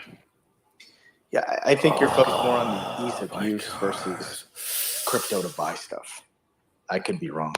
I mean, if you got a seller that's willing to accept crypto, then that's all very well and good. I mean, you can transact very quickly with minimal fees, but it's when you're looking to kind of mix in with the actual fiat world and then start to load up a card, the fees associated with that. We took it easy on her, guys. A great amount of people doing that. Costs would go up, but she and it understood. isn't the most efficient way of transacting at the moment. I mean, in terms of swapping to USD, Litecoin is like the fastest and cheapest to do that, as I recall. I still think XRP is cheaper and XLM too. It is. They are. XLM's More like people are using 0.01. Litecoin. Litecoin does have the trust and time. How about I think you Dogecoin? broke up. Yeah, can we speak on Dogecoin real quick? Real quick, before you get on to Dogecoin, I just wanted to point out that crypto.com, like Tech said, you got to sell your crypto and convert it to USDC. At Coinbase, you set your crypto that you want your card to withdraw it from, and when you swipe it, it automatically sells it, converts it, and then processes the transaction. But I think we should honor her for pointing out that. I think we should honor her for pointing out that cheaper fees are good, and that lower middleman stuff is good. And so, like, as a guy starting a chain to like make everyone pay less fees, I support that. You know, like less fees are nice. So let's talk about that with Litecoin. So you're selling an asset. Are you selling an asset when you transact in Dogecoin? And Jason, to your point, you were talking about having a large company or large entities, to be able to accept and propagate that economy, right? So is Tesla doing that? And is that not a fork off of Litecoin? So that kind of solves your issue with selling assets. It is inflationary, to an extent, and that it's not a fixed, capped asset, right? I dare say in the future there'll be, like I said, there will be transactions which will be side by side. You'll have the option of paying in crypto or in fiat. I think we'll see that more and more as this develops and as more companies get into blockchain. I just think at the moment it comes with its own challenges, is what I was trying to get at, and it's not necessarily the most efficient way of purchasing goods, especially when you're looking at a coffee, a cup of coffee or something like that. If you've got a seller that wants the asset, without having to go through conversion, wants to receive Litecoin, then yeah, it's a very efficient way of purchasing an asset, as opposed to what's out there at the moment. So the issue is that it's a function of competition. The market's for 100 years to be very competitive. Like, people think that Visa and MasterCard are making an absolute killing, but in reality, I'm not sure they are. So for instance, you pay 1.5% as a merchant to accept Visa or MasterCard. And what do Visa and MasterCard do? They let your customers spend more money than they actually have by lending the money. Well, that's oftentimes worth 1%. And they also make the customer feel happier to spend their money because they know that if something goes wrong, they can get their money back, or they get an enhanced warranty, or they get cash back for using it. They also have all these little side games with airline miles and other types of reward programs. When you add all that shit up, it adds up to like 1.5% of value. And then when you pay with crypto, you get nothing. You get no cash back. You get no chargeback ability to protect yourself from people screwing you. You get no side games. You get like almost nothing in return. So the vast majority of people would greatly prefer to pay for something with a Visa or MasterCard or Amex instead of crypto, because it gives the person that does the purchasing so much more power and value in return. And the person that's doing the purchasing. I'd echo that 100%, and you can even increase that complexity by thinking about Amex, right? It's a whole nother game, to your point. That's a great point. I got a black card. I pay them $5,000 a year. American Express, Black, Centurion. I pay them $5,000 a year to fuck over retailers for an extra percent, charging them 2.5% instead of 1.5%. And then I suck their balls and beg them to give me a little bit back in these stupid airline programs that I don't fucking use. Exactly. We pay our power bill with that. And that's exactly how that works. I mean, I know you've got a Litecoin bag, it's fine, but like, there's a lot of very affordable things. All the payment processors that let you use your Litecoin, the retailer. But Litecoin has the most volume in terms of transactions. No, but like, I bought $10 million of watches with fucking not Litecoin, and I bought the world's largest diamond with not Litecoin, and I bought 3 million euros of cars without Litecoin, and it's working really good because BitPay accepts all this shit. So BitPay accepts lots of stuff that ain't Litecoin. Yeah, what's the unique value prop of Litecoin? The same company that lets you accept Litecoin lets you accept all the other stuff too. If you don't accept, if you're not using that company, then they're all USD anyway. They're all just USD proxies. The retailer that sells you that shit's dumping whatever you gave him for fucking USD. He's not taking the volatility risk. Exactly, that's exactly it. So I'm trying to ask her, what is the value proposition that is unique to Litecoin? As your she owns it. Rather. No, I understand that. I'm trying to see if there's like some sort of like intrinsic reason. It's a user experience more, I think, and I don't want to, But I'm saying like it's just like times Bitcoin supply. It's essentially the same thing. Right, but I'm saying it's like it could be XYZ coin. It could be anything, right? Like there's no difference there. It could be any other coin. Insert coin here. I'm trying to figure out if there is a reason that it should be Litecoin, or if there is a reason that she has that I might not be aware of why it is Litecoin. I mean, like, try to buy, like, all right, John Kim bought a Lambo with Litecoin, paid less than a cent for it. Try buying a Lambo with the ETH. Like, what is that going to be like? I bought a fucking Lambo with ETH. I did it. It worked fine. Without that fees. When you're paying $1 million, All right. You don't care about Lambo. Yeah, exactly, and that's where you get into this discussion of what's value worth to you. Value to me is in these other things are way higher than saving more than. She doesn't get it. So it's opinion based. And the reason why your fees are She's so cheap going right down now a on Litecoin bad because path, nobody's using man. it. Like it's a very, very That's low not true. No, it is true. Like we can literally look at the charts and see the transaction they have per day. It's roughly like 60,000 transactions per day, which is like a third of Bitcoin, which Bitcoin is like a fifth of Ethereum. So I don't think it's even relevant to the sense of like this is a high usage chain. Thank you. And we'll make statements like no one's using it, and we know someone's using it. It's just in comparison to. I don't know. I Thanks for think having more me up, research guys. needs to be done on Litecoin. That's all I'm saying. What was that again? Repeat that. I think more research needs to be done, my friends. But no, I literally been in Litecoin She since, needs like, the early to days of Litecoin. get I've done the research, and I'm telling out you of that it here. doesn't do anything special. Like, it has lower block times for what? It has more coins for what? Like, it doesn't do anything that's better than any other Bitcoin derivative. I'm saying, like, just like the tire market, there's Michelin. They all do the same thing, right? There's right, but I'm saying, like, Goodyear. I'm not selling. I'm saying it's being sold as a unique value prop. So I want to understand what the unique value prop is. But if there isn't one, then why are you buying it? Like, right now, I'm telling you, BTC's dead. It's the same thing. BTC's dead right now because of its actual properties. Litecoin is dead because it doesn't have any unique properties that are better than Ethereum, for example. Like, you can't do the things you do on Ethereum that you can do on Litecoin. Like, you don't have any other way to economically spend your Litecoin rather than buying stuff using a Visa gift card. Like, using a Visa card. No, but I'm saying, like, today, like, we just said the biggest use case right now is to go use a credit card that uses like BitPay to transact your Litecoin to be able to basically transfer USD value over to the merchant, because the merchant's not going to take your Litecoin. They're going to sell it right at the point of purchase. Hector, like, the whole point of, like, my question at the start was just to say, if you were to purchase something, and what would be something that's cheap and feasible to do that with? All I'm saying is that Litecoin would be the coin I would use to do that. It's cheap, it's fast, it's easy. But the reason you have those cheap is you're not the cheapest thing. Like Dogecoin is cheaper than you. Bitcoin Cash is cheaper than you. Dogecoin wouldn't be a thing without Litecoin. Like, what no, it doesn't. If you like Doge, you have to like Litecoin. No, but I'm saying, like, I'm saying your unique selling proposition is that you're saying that it's cheap. BCH itself is cheaper. Like, it's fractions of a cent. BSV is a fraction of a cent.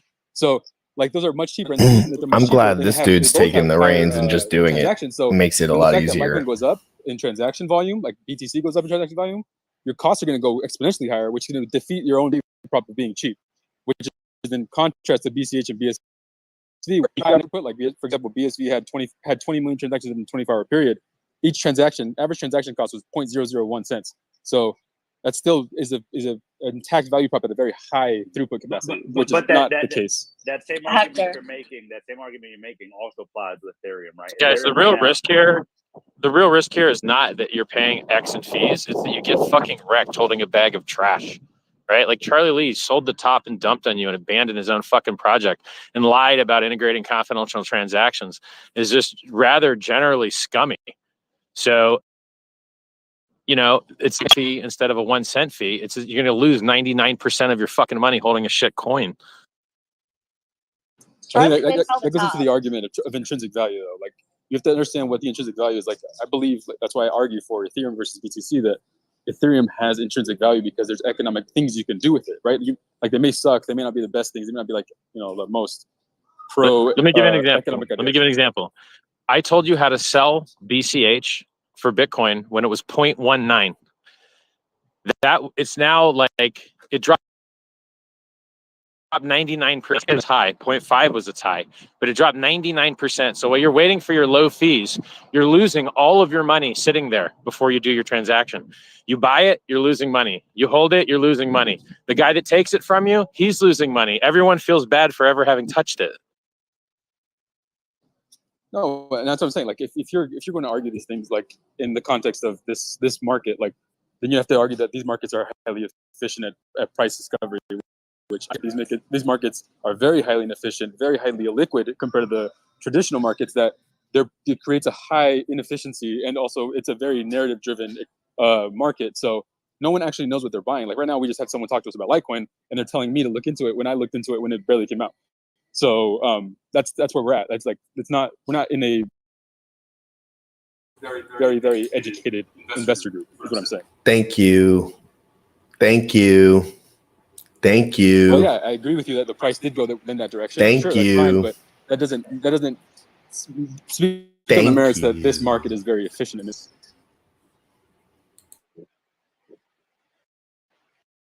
All right. We've been running out for Richard, do you have any closing? She's not helping her YouTube channel out much. Around for everyone. Get your free airdrop. Get your free airdrop, play with your free coins, man. Pulsechain.com, world's largest free airdrop. You know, you're tired of getting wrecked, go play with your coins on a testnet right now. Super easy. Hex.com, big dip, drop 90%. You know, things with product market fit, sometimes they don't drop much more than that. I think it dropped 95 total. Good stuff. Good stuff. Follow me. Love that. Jason, Peter, do you guys have anything you guys like to put forth for Everrise? Yeah, sure. I mean, not ever rightly, but just in terms of the long term. Let's make sure he doesn't sneak back in there before I think, we end you know, it. a lot of market participants have to remember that there's only so much value in the world. Like cryptocurrency and DeFi don't exist to make everybody obscenely rich and living in mansions and having Lambos. It exists to kind of rearrange the distributive policies that, you know, the world has come to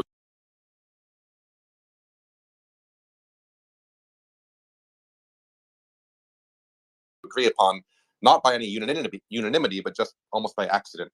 So as we evolve and as the space continues to grow and as communities form, everyone should just be super careful about where they put their own value, because you're deciding who gets to share in the fruits of your labor. So target projects and people that are here for the long haul, that are building, and that you agree with their ethic. And then hopefully things work, because nobody knows what's really going to happen. I hope it all works out for us. I hope we all make it, but you never know. So good luck to everybody. Absolutely. And just to follow on to that, you know, DeFi is here to stay. It's going to get bigger and better and evolve with time. The community is going to get more experienced. And it's important that we have forums like this and all over Twitter spaces, you know, and Telegram groups out there discussing DeFi and the pros that it has and brings to the space. And stability and transparency from the leaders within the space. You know, projects that are building, find out. I help make some of that at Everrise, but there's a lots on YouTube that you can watch. And yeah, just up there, everybody. And thank you for the opportunity to come on and speak with these awesome people. That's awesome. Freddie? Tech Andrew, thank you so much for the opportunity. I love always talking with these guys, Jason, Peter, Hector, all of you, Richard. I mean, just brilliant minds and always looking for collaboration. That is the only way we are going to move forward. Believe that. I think for us, our mission has been very simple from the beginning. And it's just to create that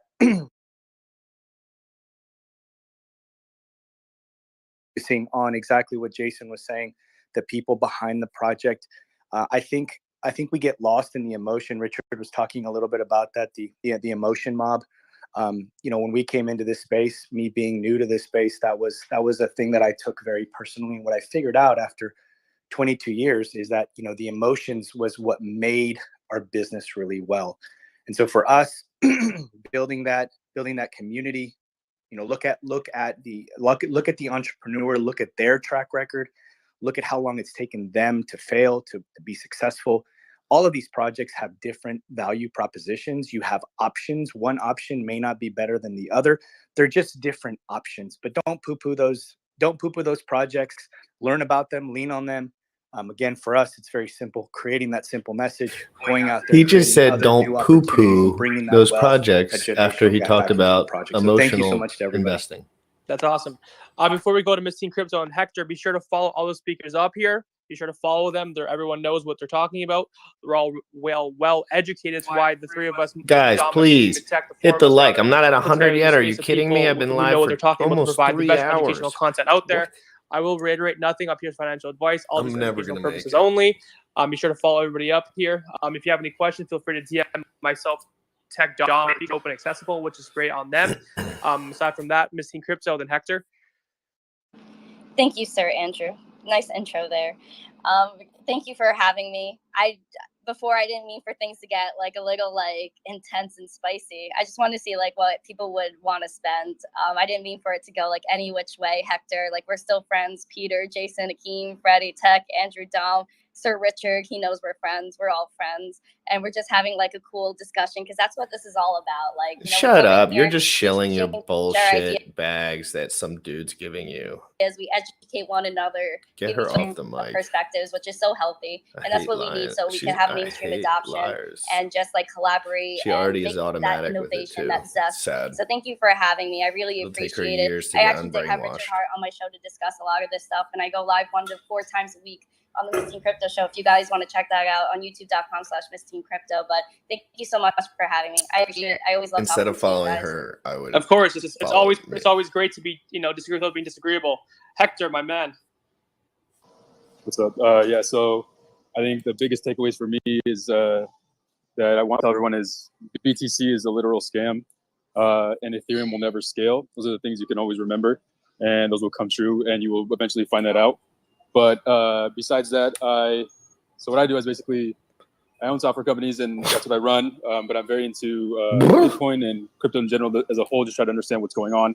So I usually talk in spaces, and yeah, it's mostly relevant to Bitcoin. And I'm a big proponent of Bitcoin SV, not because I have a bag, but because I truly believe that a scalable blockchain is going to be the way to unlock business potential in the future.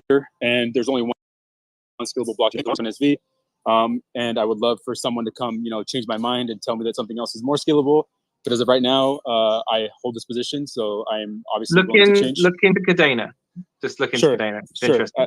Sure, I would gladly. And so, but yeah, so I like to hold my position as that. And so, if anyone's willing to change my mind on BTC is a scam, Ethereum will never scale, or there's a more scalable blockchain besides Bitcoin SV, feel free to follow me and let me know, or DM me. I'm always responding to people's DMs. And he's got a couple points there. Spicy debates. Yeah. One thing about the panel. Clearly, one thing about the panel we put together today, these are people who are working on the blockchain. This is when I go into these spaces, I yell no rug pulls. This is what all these people are about. We're out here every day. We're building. We're doing it organically in our own way, and we're spreading our message. There is no right or wrong. There might be some price winners here and there, but stick to the people who are showing up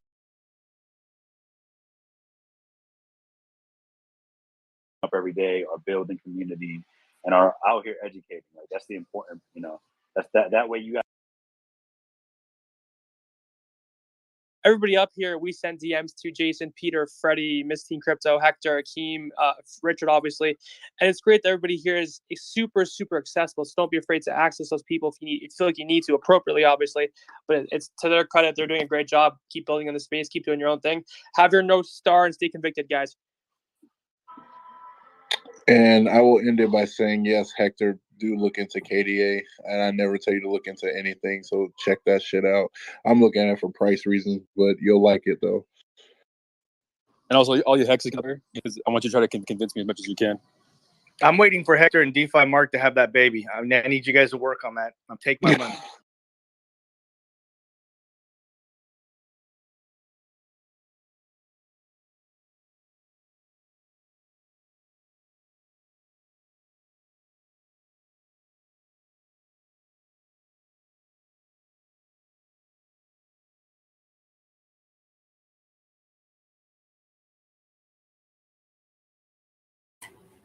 That was incredible. That was very incredible. And I got a lot of work done while I was doing it, which is always nice. By work, I mean just chill. It was a chill fest, and I was loving every second of it. That was insane, baby. There's a couple points that I wrote down through that. Well, one point he snuck in, and I know he says he's not waiting for the bottom of the bear market, but he snuck in. The bear market's not a bad time to build. I'm just reading between the lines, guys. Okay, and what else did he bring up? He brought up BitPay. He brought up transactions that he does with Ethereum for his Lamborghini. He brought up that Hex product market fit, and I mean products with really good product market fit have a hard time staying below 90%. He was kind of like, I don't know. Is GRC going to get wrecked with his USD bag? Probably. But that's what we stake, baby. That's why we stake big. We stake big, we stake fat, we stake long. And we keep some liquid so we have funds in case of an emergency. A real emergency, not like you got to get a taco, but like if something goes down. So he brought up that the Hex bottom may potentially have a hard time staying below 90%.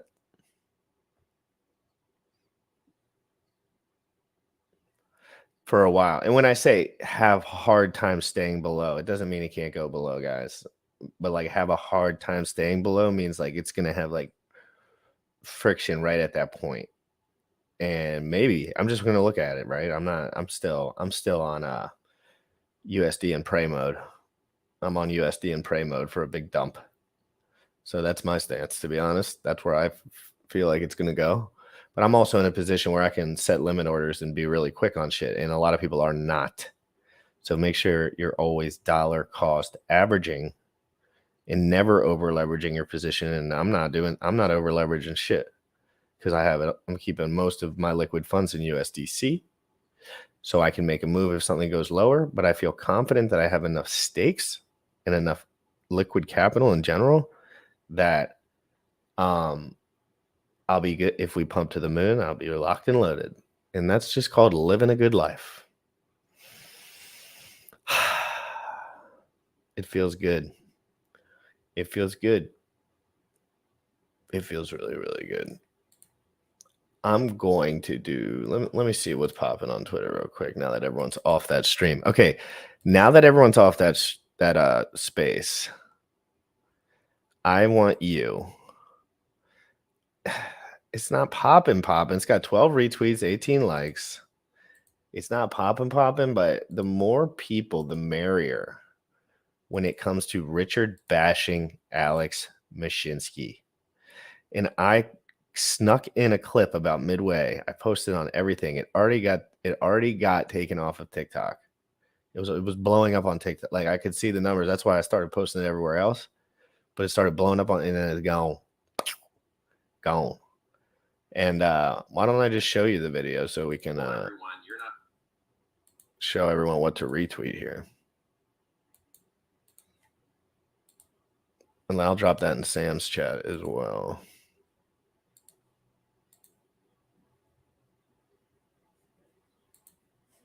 I'm going to drop it in Sam's chat before I play it. If you're in Sam's chat, come over here too and hit the like and do all that shit. I miss Sam. I didn't get to see him today. First time in a while. But that's okay. I'm not going to cry.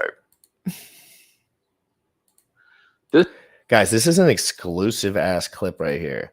It's very hard to get clips of the Twitter spaces because, only so many people listen to them and only so many people post clips and only so many people catch those awesome moments.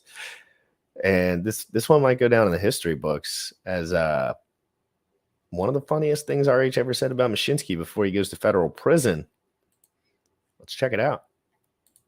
This scumbag maggot piece of shit Mashinsky that wanted to take your keys from you told everyone you're not smart enough to secure your own keys. You'll probably lose them. So give them to me and my company. This fucking maggot, who of course blocked me because every time I would be on a show facing him directly, I'd say, giving your keys to somebody else is the exact opposite of why crypto was invented. Crypto was invented to get this scumbag maggot piece of shit Mashinsky that wanted to take your keys from you told everyone you're not smart enough to secure your own keys. You'll probably lose them. So give them to me and my company.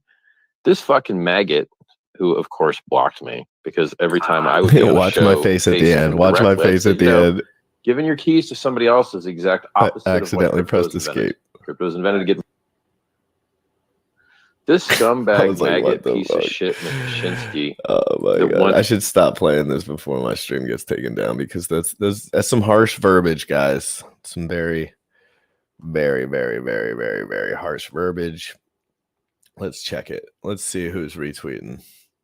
I love chilling while I'm on the show. I just can't help it. It's fun, and then more people see the show. And I spent a lot of time sitting here the last couple of days, so it's like it's a whammy. But guys, I gave you the alpha from the show. If I think of any other alpha while I'm going. Oh, yeah, he mentioned the 3-second block time. I wrote that down.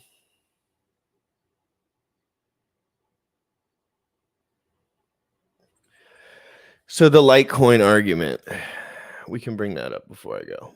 Now that, if anyone's still invested in what I have to say about this at this point, like, Richard he cut through the fat in the first 20 seconds when he was talking about it. There's no users. It doesn't fucking matter. There's cheaper shit and there's stuff that you can do in a better way. And she did not like to hear that nobody uses XRP. I mean, Litecoin. But at the same time, she did not care. She cared not about anything but the words Litecoin coming out of people's mouths. There's people in there that automatically don't like Richard. So everything he says, they're going to do the opposite. It creates direct marketing towards Litecoin. And they all know that. And then the other guy cut through the fat by saying there's people in here that don't know what they're talking about.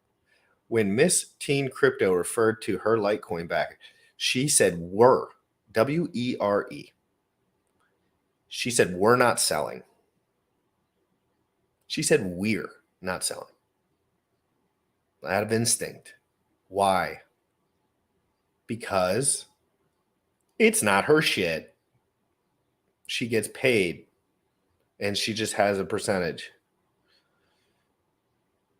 So again, no hate on her. She's a young girl, but it's going to take her a long time to get out of that mess that she's creating for herself. All she needs to do is buy good crypto and sell the top. And she's going to do a really long roundabout way to getting to that point with a lot of misinformation and a lot of failed financial followers.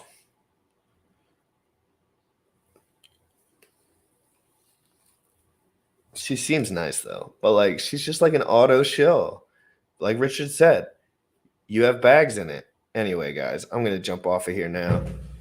That was so fun. That was really fun. The last 2 streams, I've had a lot of fun. Her final form is Wendy O, literally. She'll be a little bit more of like a hard sell than Wendy O, but I can find let me see if I can find the timestamp on that. I'll do you a favor just because I want to know what the timestamp on that was. But you have to send it to me, dude. You gotta let me post it.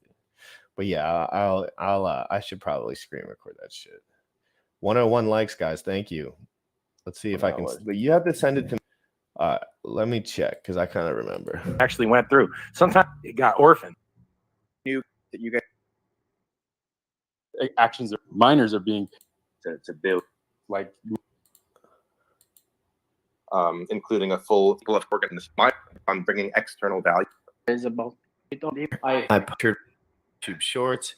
Adoption obviously is I had to pray to the Lord. Number like any other. Chills in the view, whatever country, particularly what you're automatic happier. Just he's not taking the volatility risk. And just doing it. It's like it's not. That's what I'm saying. Thank you. Gay free air job test. Hold on, I'm trying to find it. So as we evolve and as the space continues to grow and as communities form, I'll show you my everyone's got to process. be super careful about where they put their own value because you're deciding. No, It's here to stay. much to everybody. Investing. So I usually talk in space. Probably. That's what I believe is the next. Yet or where the opportunity cost, but it didn't give you any free. In the centralization. Drop 95%. The growth really comes in resonating. This, I mean, is going on a. You got to have your system state injected. Go ahead, Richard. Most of the stuff is scams. And he showed on the coins. Check the tape. I think there's a whole swap had a DAP for it. Not innovation. Vote to Agencies around the. it gives you free coins and there is what the coin is. Had the inflation. Way where it's like divide and conquer instead of unite. That's why I believe we are getting in the crypto. That someone left at the supply side, not the product. It's just software. Use the better software. Ethereum is better than Bitcoin in every way. It gets back to that top heaviness too, though, right? Like the exchanges aren't incentivized to see this go down, right? So like coalesce. Fascinating. I'm bullish on both, and Decentralized. and you hear a lot is you got to. Back 15 minutes later, it lied. Although yeah. The subsidy of the network itself. So if Bitcoin, as the other proof of stake. It has 33 validators. Have a blacklist, and they act. Or these speakers up here. And adding a layer of security. Are you about to church touched on from the transaction through I don't know forks did, where people can come and talk about ID plan. And it's very generated. Is he going to get of centralization? That all of those about this shit, but 3-second blocks and